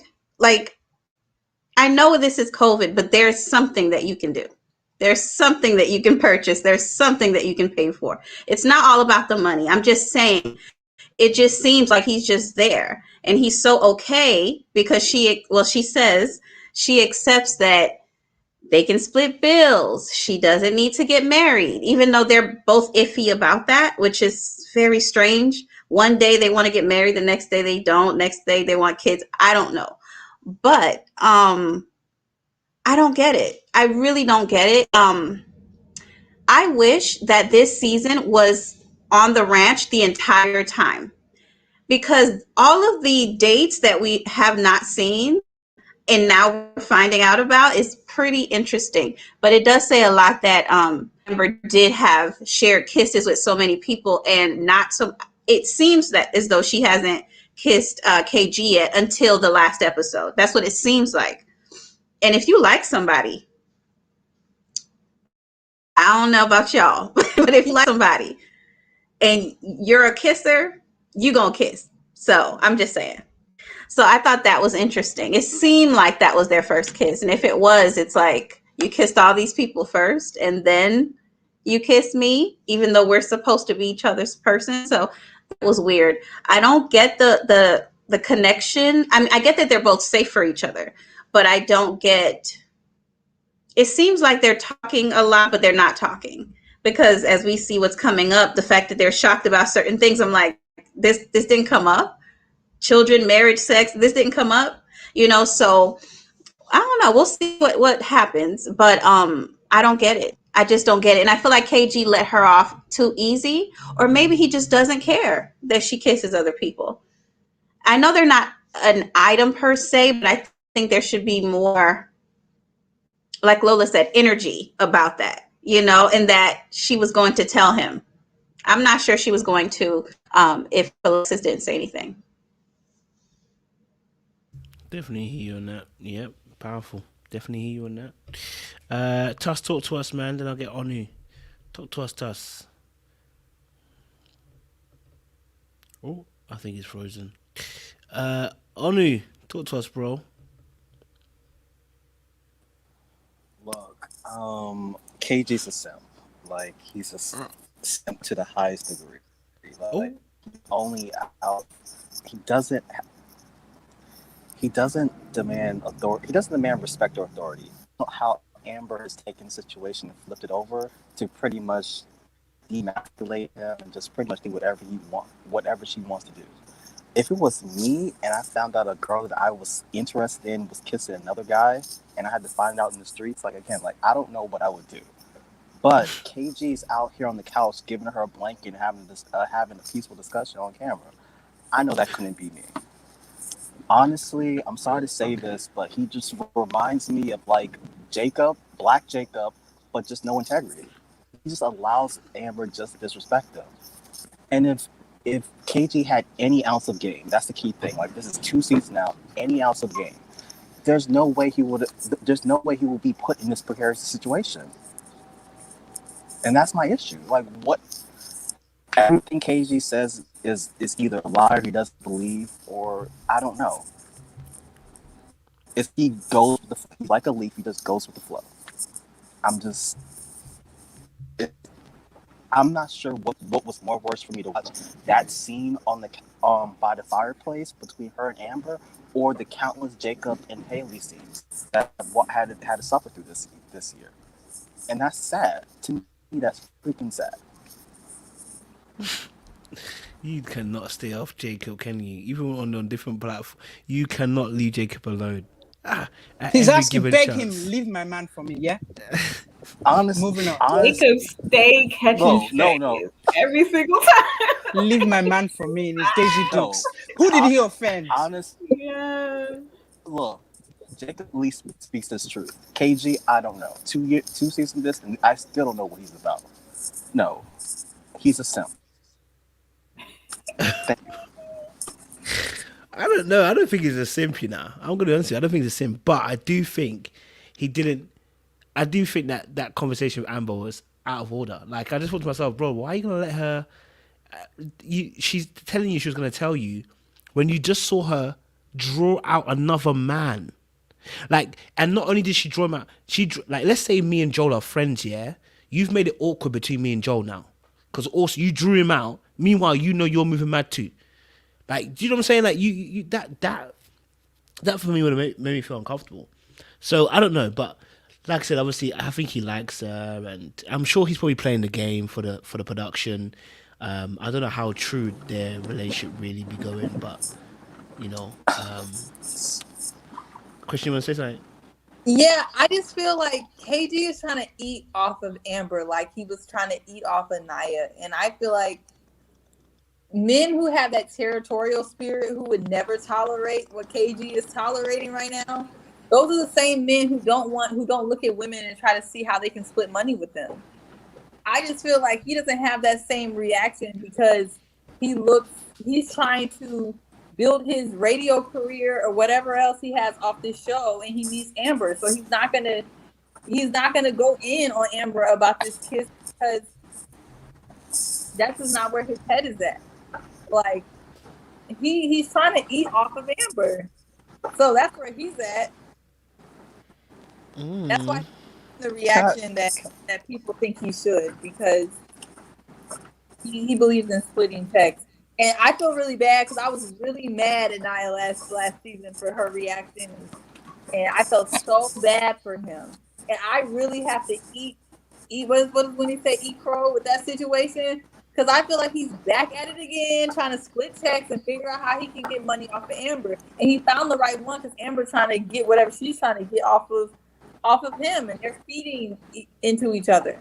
So I don't know if that makes him a simp. I think that means he has no standards and no. I don't know. That's what I think. I think it's deeper than what we're seeing. Okay, I'm hearing you, sis. Hey, KG, if you see this, listen, I think you're cool. I don't think you're a simp. I don't think you're trying to eat off nobody. Let's get that interview done. Max, say your piece. Max, say your piece. Say your piece, Max. Max, are you there? Oh, I think Max is not there. All right, Tuss, are you there? Seems like the internet demons have got them. All right, cool. Anybody else want to add on the KG situation? Oh, Marie, so you want to say something? Yeah, so apologies. Go for it. Yes, so I mean, there's so much wrong with KG, and I just want to highlight the fact that um, in Ron's interview, remember when he was spilling all that tea about everything? He said that Amber had hit him up on Valentine's Day or for Valentine's Day, talking about KG did not take her out for Valentine's Day. And I'm like, KG, this is the one time when you should be spending money on your woman and you're not doing it. Okay. But then on the interview, Amber wanted to be like, oh yeah, KG showers me with gifts and does all this. And I'm like, no, he does not. Stop lying. He's not even taking you on Valentine's Day. So there's a lot of explaining to do. And then if that is the case, then, I get why you're not trying to kiss him and all that. It's not attractive. So I don't know, but still, like, let him go if he's not the one for you, because now you're stringing this man along and you're just trying to manipulate. It's a hot mess. I hear what you're saying.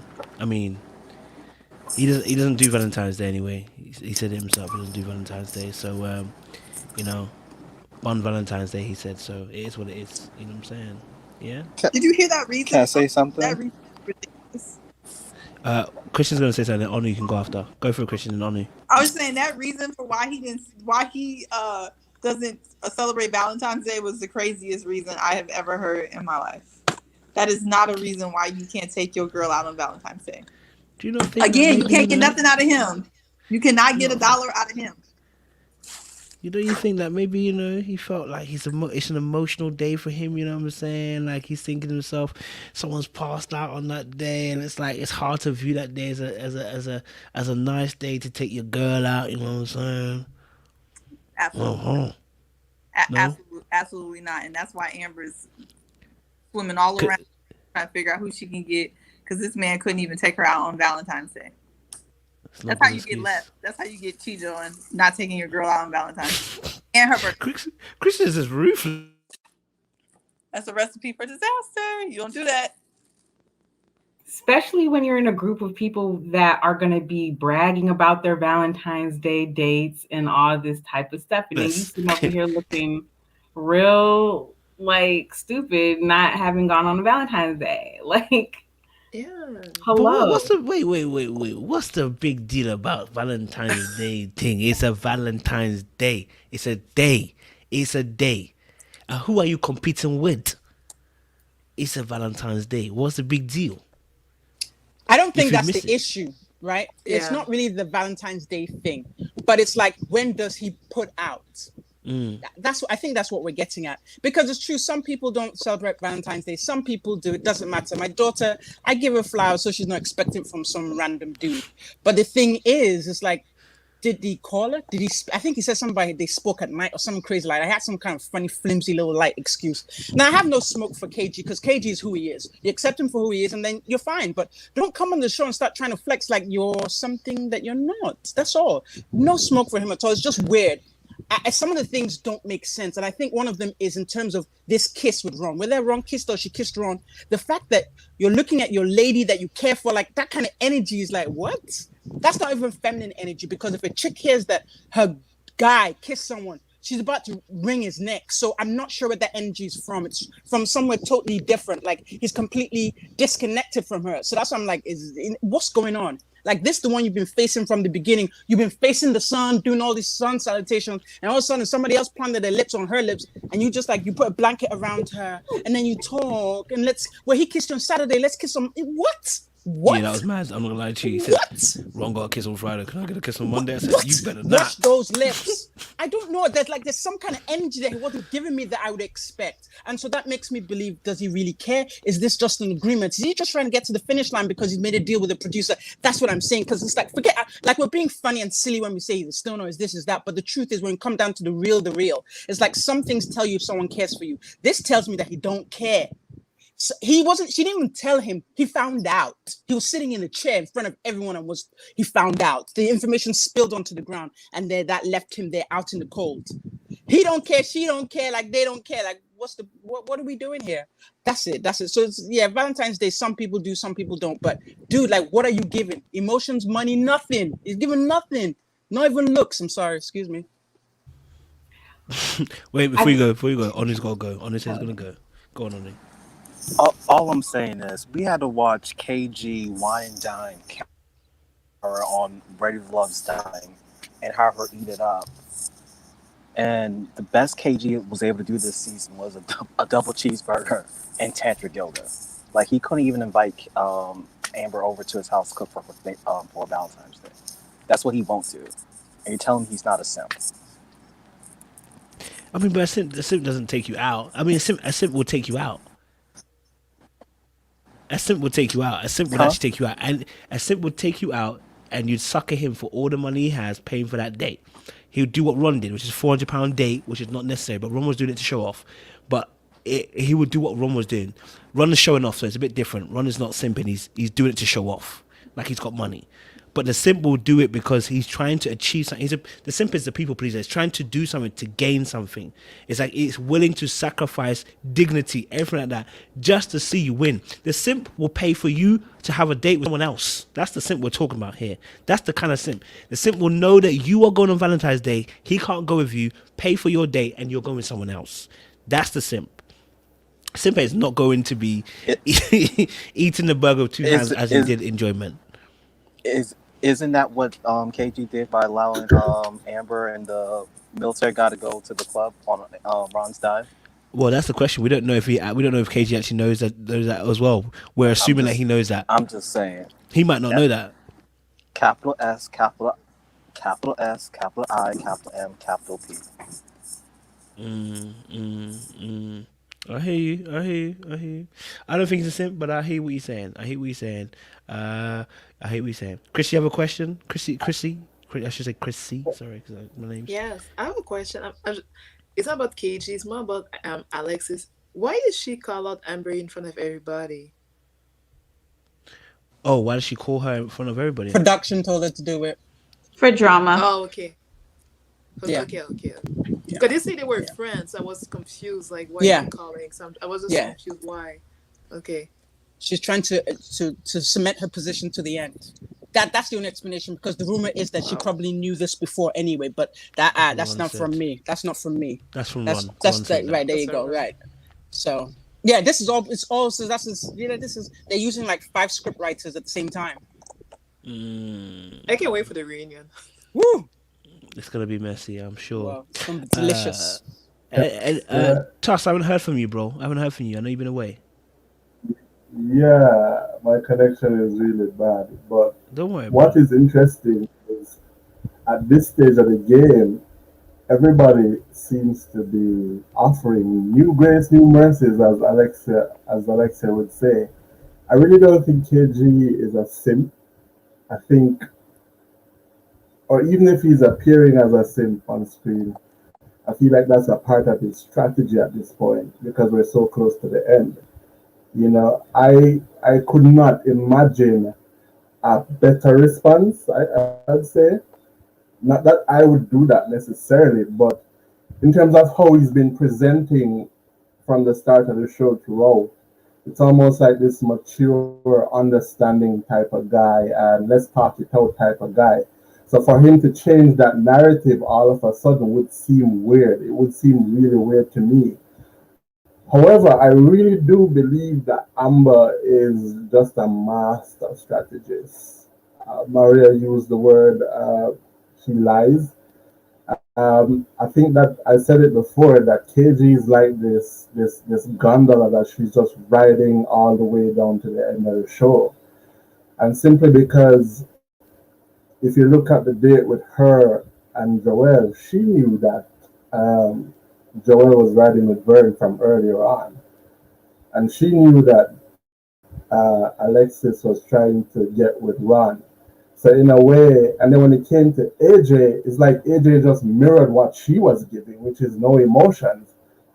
And I found that really strange, because she reads as that as well, but at the same time she was finding issue. It's almost like she saw herself in AJ and was like, nah, I can't play with this one, so he's out of the picture. So in a way, KG is the only way for her to get to the finale. Do I think they have a connection? It's sort of like an indifferent sort of thing. There's no great rules surrounding it. And it's one of those connections that just have a lot of discussions and understanding, which anybody can have. But I'm not so certain at this stage they are really interested in each other, and they're really just playing the game to the end. Amber is just saying what KG needs to hear, and KG is just performing in a way that will help him to solidify his character, what he's been portraying from the start of the show till now. So yeah, that's just my 2 cents on those two. But they really do really well on TV. Appreciate us. Points as always. Yes, cool. I don't know who hasn't spoken on KG. Everyone's spoken on KG. Everyone done on KG. Anyone else want to add on anything on KG? Where's Max? I think she just popped off. I think her signal keeps dropping. So I think she was the one who hadn't spoken. Yeah, she was the one who hadn't spoken. Okay, I'll let her come when she comes back. All right, cool. I guess our last kind of conversation then is on I guess the KJ and not KJ, sorry, the Kyra and AJ conversation that they had at the very end. I thought it was a very interesting conversation. Because I felt like AJ trying to tell Kyra that she's riding the fence was kind of rich when he is literally straddling the fence alongside with her. Right? They like someone's on the fence telling someone else to get off the fence. Like you bro, come on. But obviously, interesting enough, Kyra in that conversation also said how after the conversation with Jason, she felt a type of way. She kind of moved away from Jason slightly. And that's brought her more towards AJ. AJ was always going to be her number one choice, personally. I think that's what as much as she said Jason has always been the one she'll go home with, that's lovely. It's like saying you want a guy short term. We know you would go home with him, but you wouldn't choose him long term. But she said after that conversation, she felt like she was going to go away from Jason. So obviously that conversation did some damage in that regard. But what was you guys' thoughts on the actual conversation between AJ and Kyra? What was your thoughts? Especially as she said now she's kind of getting closer to AJ. Chris Nantha, talk to us. What's your thoughts? I don't want to misspeak, but I feel as though I heard AJ tell Kyra that Jason chose Liz. I feel like he said that in the conversation. So I think once he said that, then Kyra was like, oh, well, then I have to choose AJ. So when she said I was walking away from this, leaning more towards AJ, I personally think that was her main reason why, because everybody wanted everyone to make a decision. And so he purposely said that, which it was true, but he purposely made that clear in his conversation with her. It almost pushed her to kind of choose him by saying, listen, Jason made his choice. So what's your choice, right? So that conversation was interesting. And him saying, at the end, he really doesn't want to leave and not letting go of her hand. I don't know. I just think if y'all want each other, just say it already. Just say it already. I don't think they're the perfect match, but I can see her with him a little bit more than I can see her with Jason in a way. But yeah, I think he kind of pushed her toward kind of saying, I want to be with you, even though she didn't say it, because he made sure he said Jason made his choice with Liz. So. Good points. I hear you. Maria, what's your thoughts? I think that there's a certain level of like toxicity that they're both attracted to, because everyone keeps saying how much they argue. And Kyra even said that they seem to always bump heads or whatever, her and AJ. And I think a lot of times people can mistake like arguing with a partner or a significant other as some form of like passion in the relationship. And so when you say you're getting close to him or you've gotten closer to him, what does that mean exactly? because I haven't actually seen you guys develop any more anything than what you had when you first walked in. You know, I don't think AJ has gotten better with his communication issues, you know, and the things that you had issues with him in the past. Like, he's also straddling the fence. He's not a pursuer, you know. Also, you know, we're getting on KG and Jason for, needing a woman who's dominant and all this type of stuff. But let's not forget, AJ said when they were all eating breakfast in a little kitchen or whatever, he said that he's looking for a woman who can be assertive, and it looks like Kyra is on that level of assertiveness or whatever. And I'm like, AJ, what do you mean by assertive exactly? Like, what does that mean that you're looking for the woman to be assertive? Are you looking for her to pay for dates? Are you looking for her to pursue you? You know, or like, what does that mean exactly? Because I don't think Kyra is looking for a man who wants her to be assertive. I think she's looking for a man that will allow her to rest in her femininity. Okay. And so this perception that we have that AJ is somehow more masculine than Jason or more masculine than KG and like all these other guys, we're basing that off what? Looks. Okay. The fact that he's tall, dark, and handsome and, you know, desired by the other women because of physicality. That doesn't make you masculine. It's the actions that you do. And, you know, Kyra is torn between these two men because she's physically attracted to AJ. However, he's not giving her the chemistry, personality, and energy that she needs to feel, pursued, wanted, valued, and all of that. Now, she's getting that from Jason, but I don't think that she's fully physically attracted to Jason like how she is AJ. That is literally her dilemma. So Kyra, I think you'll have to accept the fact that none of these guys are a good option for you.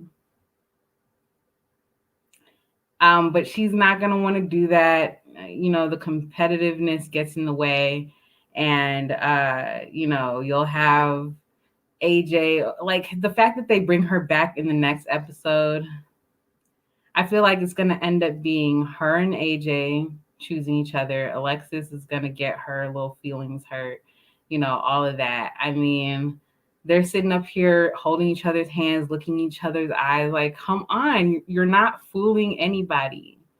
You guys want each other. And he even said, well, thanks for giving me another chance. Like, this is a mission for him. And he's also being a little bit elusive too. So that's what's making him more desirable to Kyra. It's a stupid game that these people are playing and they're not realizing like it's going to lead nowhere fast. So, yeah. I'm hearing you on that. Yeah. Lola, you looking up at the screen like you want to say something. So, with AJ, I agree with Maria. He's tall, he's dark. The handsome part is questionable, but people have their different type of specs. And so I think AJ's fascination with Kyra is that because he has these certain specs that most women go for, he's tall and he's chocolatey, he's got the bald head, he's part of the beard gang. He knows how to dress up. Like he gets his stuff from Kmart or wherever he gets it from, but he knows how to put it together. And so he's used to people fawning all over him because when he walks into the room, you possibly notice him. But Kyra isn't giving him that energy, either because of the El Cheapo thing or just like she's not giving him. So now he's intrigued by that. So the fact that they have these spirited debates, he's challenged by that and he finds that interesting because that still creates the space for him to chase. The man is meant to hunt and he likes to hunt. Now he might just want to hunt for 2 days. It may not be forever, but he still wants the opportunity to hunt. So I think that's his drawing attraction to her. Now with Kyra, I won't say we know, but I feel like she's wanted him from the beginning. But they have the El Cheapo history and the fact that he still doesn't give that energy like he's serious. So that's the thing with her. Jason was just a cute little backup.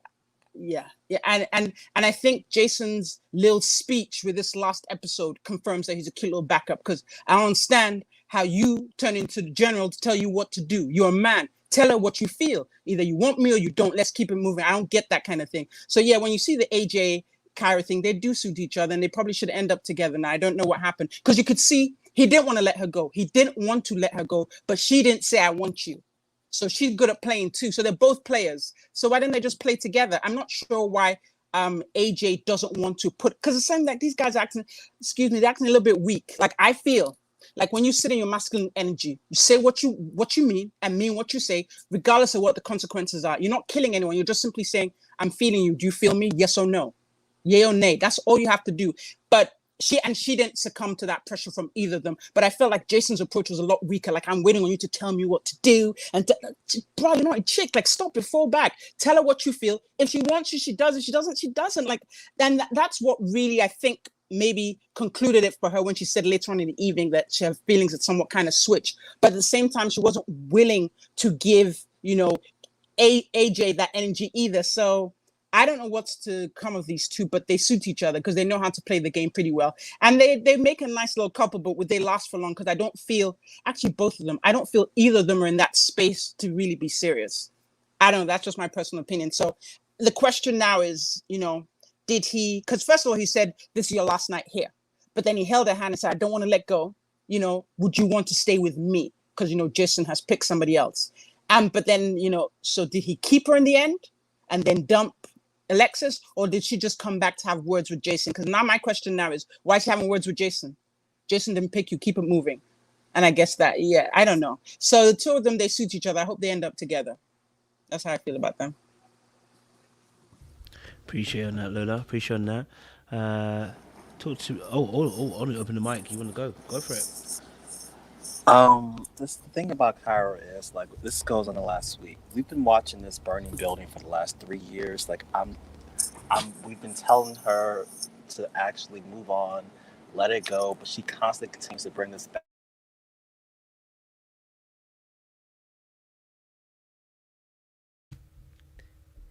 And that's what connection does to you. So the internet demons have got him once more. Rick. Chrissy, what's she saying? Chrissy, let me say it, because I always say someone else's name. What's your thoughts? Manhood in him. The situation would have ended way differently than it did. And the fact that it didn't, it just reminds me that, hey, AJ's just he's someone that goes by the flow. Yeah, what we're going to do is we'll ask him to explain a little bit later on what he says.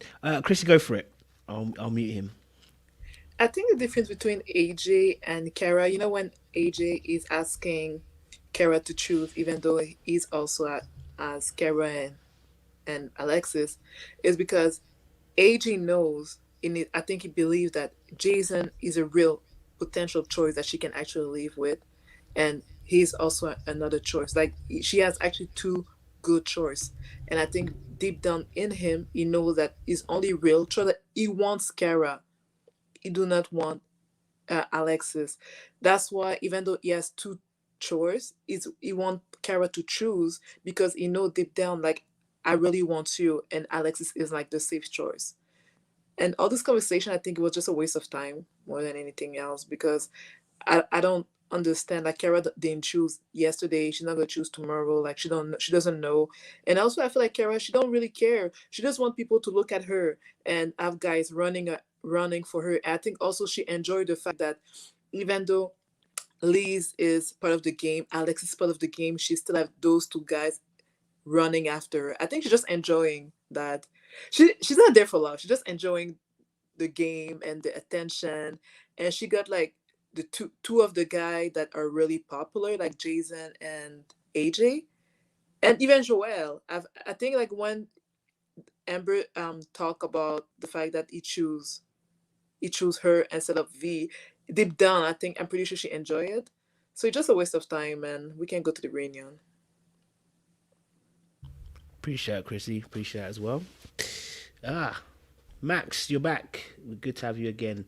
We didn't get to hear your summary for KG and Amber and then also would love to have your say on this particular topic of AJ and Kyra as well. Last conversation.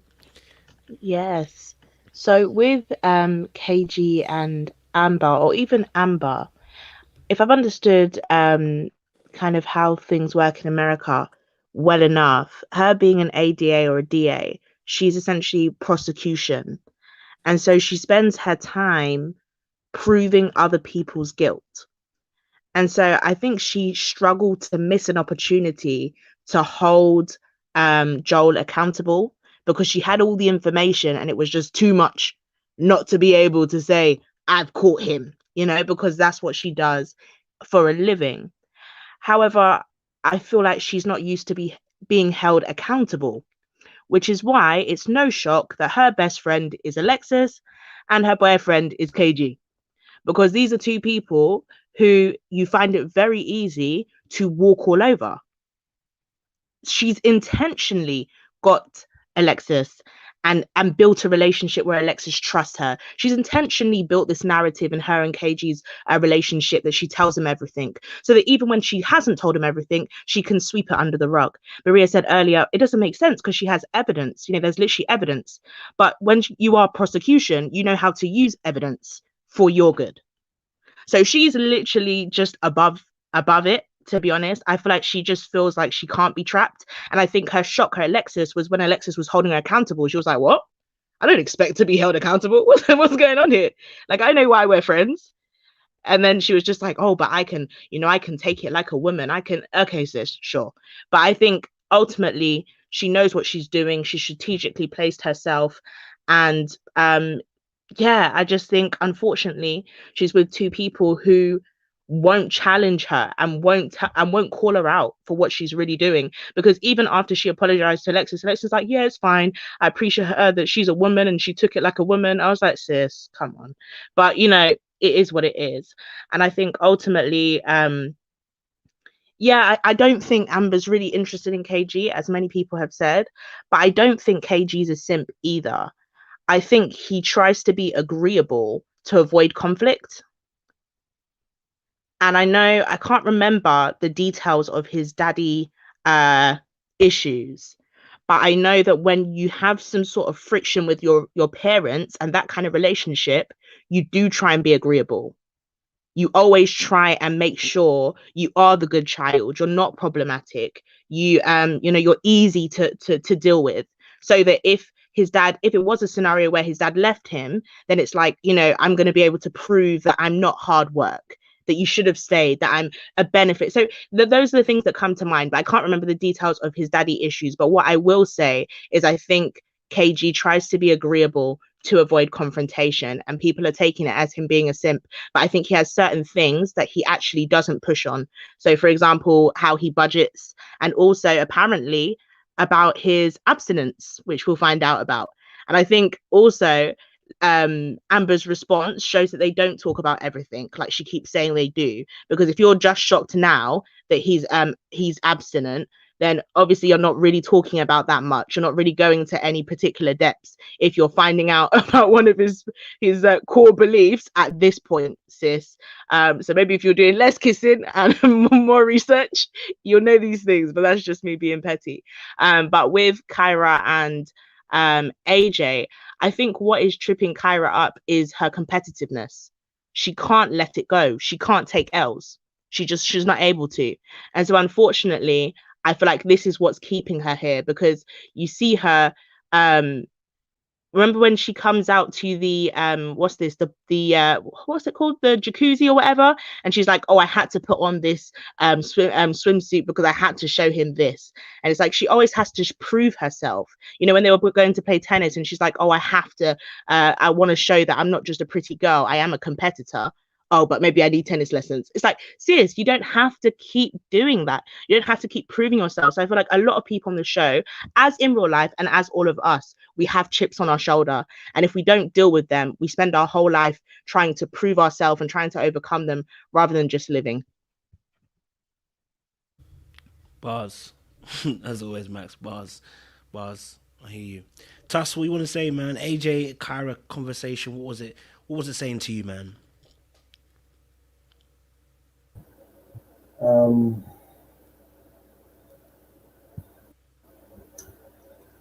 you were saying, I walked away from that. I felt like there was a small part of either Kyra and AJ that wanted to rekindle what they had before. Um, but at this stage, I really just believe that everybody is playing a game. They're really just trying to see who they could keep. Um, in a way, I felt like it was the first time I saw AJ open up a little bit, just a little bit. It almost felt like he was doing that. I will say that, but it's just a whole bunch of indecisiveness. Really, I can't. There was nothing for me to take away from it. I still left feeling like seesaw type of vibe, just keeping it just to see if I make it through to the next week. So yeah, that's it for me. On those Appreciate two. it. No worries, man. I appreciate it, bro. Christian, sorry. I don't know if you're there, Christian. Are you there? Yes, yes. Talk to us, man. AJ and Kyra conversation at the very end. What was your thoughts? I don't. I wish I had more thoughts on them. I'm so sorry. I don't even want to beat a dead horse about them. I feel like less is more. I already went in on KG. I don't want to go in no more. So I'm gonna be nice. Except for I just feel like Kyra's the alpha female and she's sticking around because she wants to win, but there's no winning here left, in my opinion. So okay, fair point. Fair point. Fair point.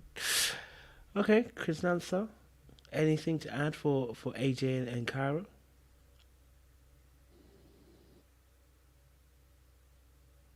Oh yeah, Chris Nancer. Yeah, yeah. Go for it. Sorry. Sorry, I wasn't sure which Chris you were calling No on. worries, no worries. I'm gonna have to work on this. It seems like we've seen in the previews that Kyra is back next week, and I just hate they changed the rules for her. I know it's supposed to be suspenseful, dramatic, but it's like, is she sent home? Why is she still there? Why didn't he just be by the fire with Alexis and send her home? I don't know. But yeah, it seemed like they were both just having a hard time of letting go of each other's hands. And I'm like, where was this before? Where was all of this? I can't let you go. You got to stay. Do you want to be here with me?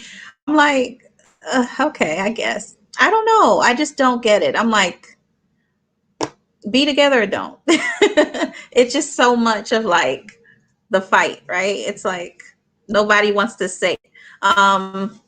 Yeah. So his little cry or his wiping of the brow, whatever that was. Okay, AJ. But I don't think that was like crying though. But yeah, we'll see what happens. I really think I don't know. I know we talked about this whole safe thing earlier. Jason is the safe choice for her. But it looks like there's something about AJ that she just can't let go of. So we'll see what ends up happening. But yeah, I definitely stand by the fact that AJ said Jason made his choice with Liz. So that kind of like pushed her to kind of make a choice in a way. So we'll see what happens. Okay, I hear you. Maria, did you want to add? Is this AJ and Kyra still? Yeah, it's the last bit. I mean, I don't really have nothing else really to say about them.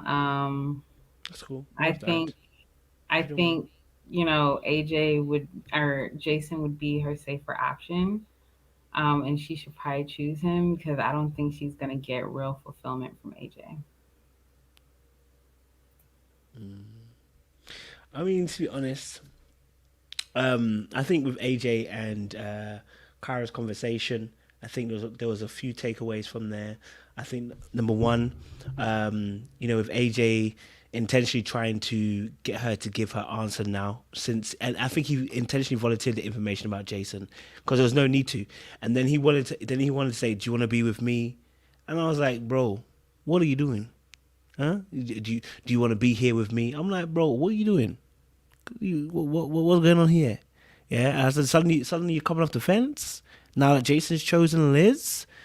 And I was like, I wasn't really feeling that moment in that sense. The holding of hands, I get it because I think they've got a sexual chemistry. I really do feel that they've got that sexual chemistry. That's without a shadow of a doubt.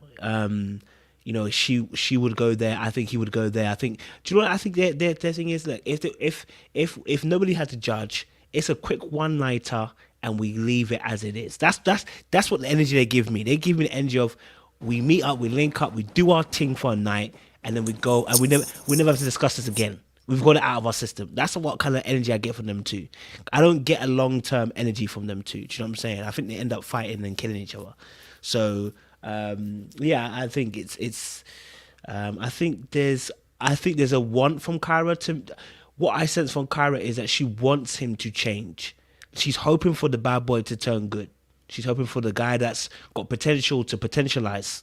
I know that's not a word, but I'm just saying it now, okay? She wants him to potentialize, okay? She wants him to actualize the potential, right? That's what she's kind of hoping for in AJ as well. So, I don't know, man. I just think to myself, I don't see them long term. But I'm not sure why she comes back because he did say you're not ready to love. So I don't know if they're doing an extra little moment. I don't know if they're doing a little spin back. I don't know if they just want to create a little bit of drama because it looked like Kyra had to go and speak to Jason after. And she's like, I've got some things to say to Jason.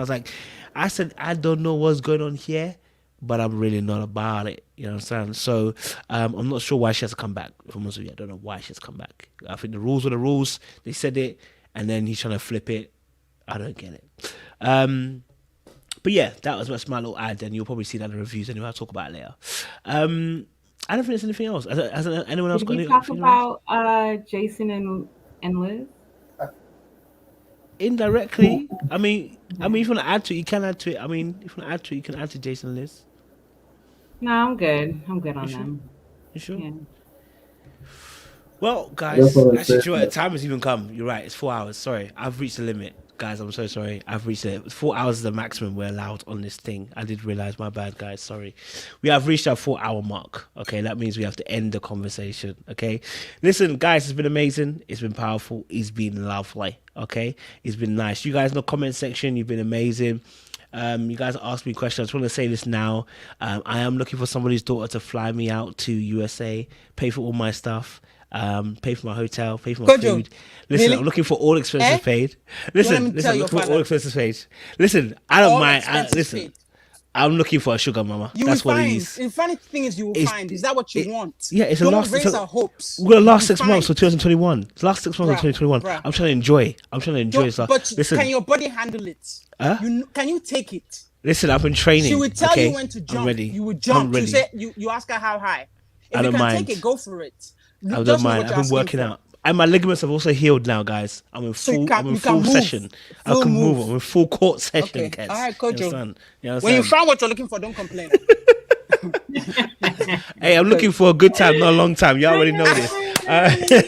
No, I'm playing. But no, I really do appreciate you guys turning out. Came out 800 plus strong, man. So I appreciate you guys always. Can I say one more thing, though? Yeah, go for it. Your interview yesterday reminded me of when we first met, the Naya thing. I just felt the similarities. Yeah, it was the same vibes. The very same night we met, it just came back to me. That's all.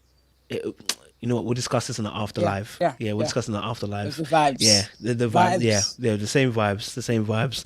So, guys, we're gonna love you and leave you. Thank you for being respectful in the chat. You lot kept it fresh, funky, and funny in those comment sections. My panelists, thank you so much. Well, hopefully we get to see you guys again next time as well. We'll be back on the regular Saturday now. So it was just for this week on Sunday. So we'll go back to Saturday for Ready to Love.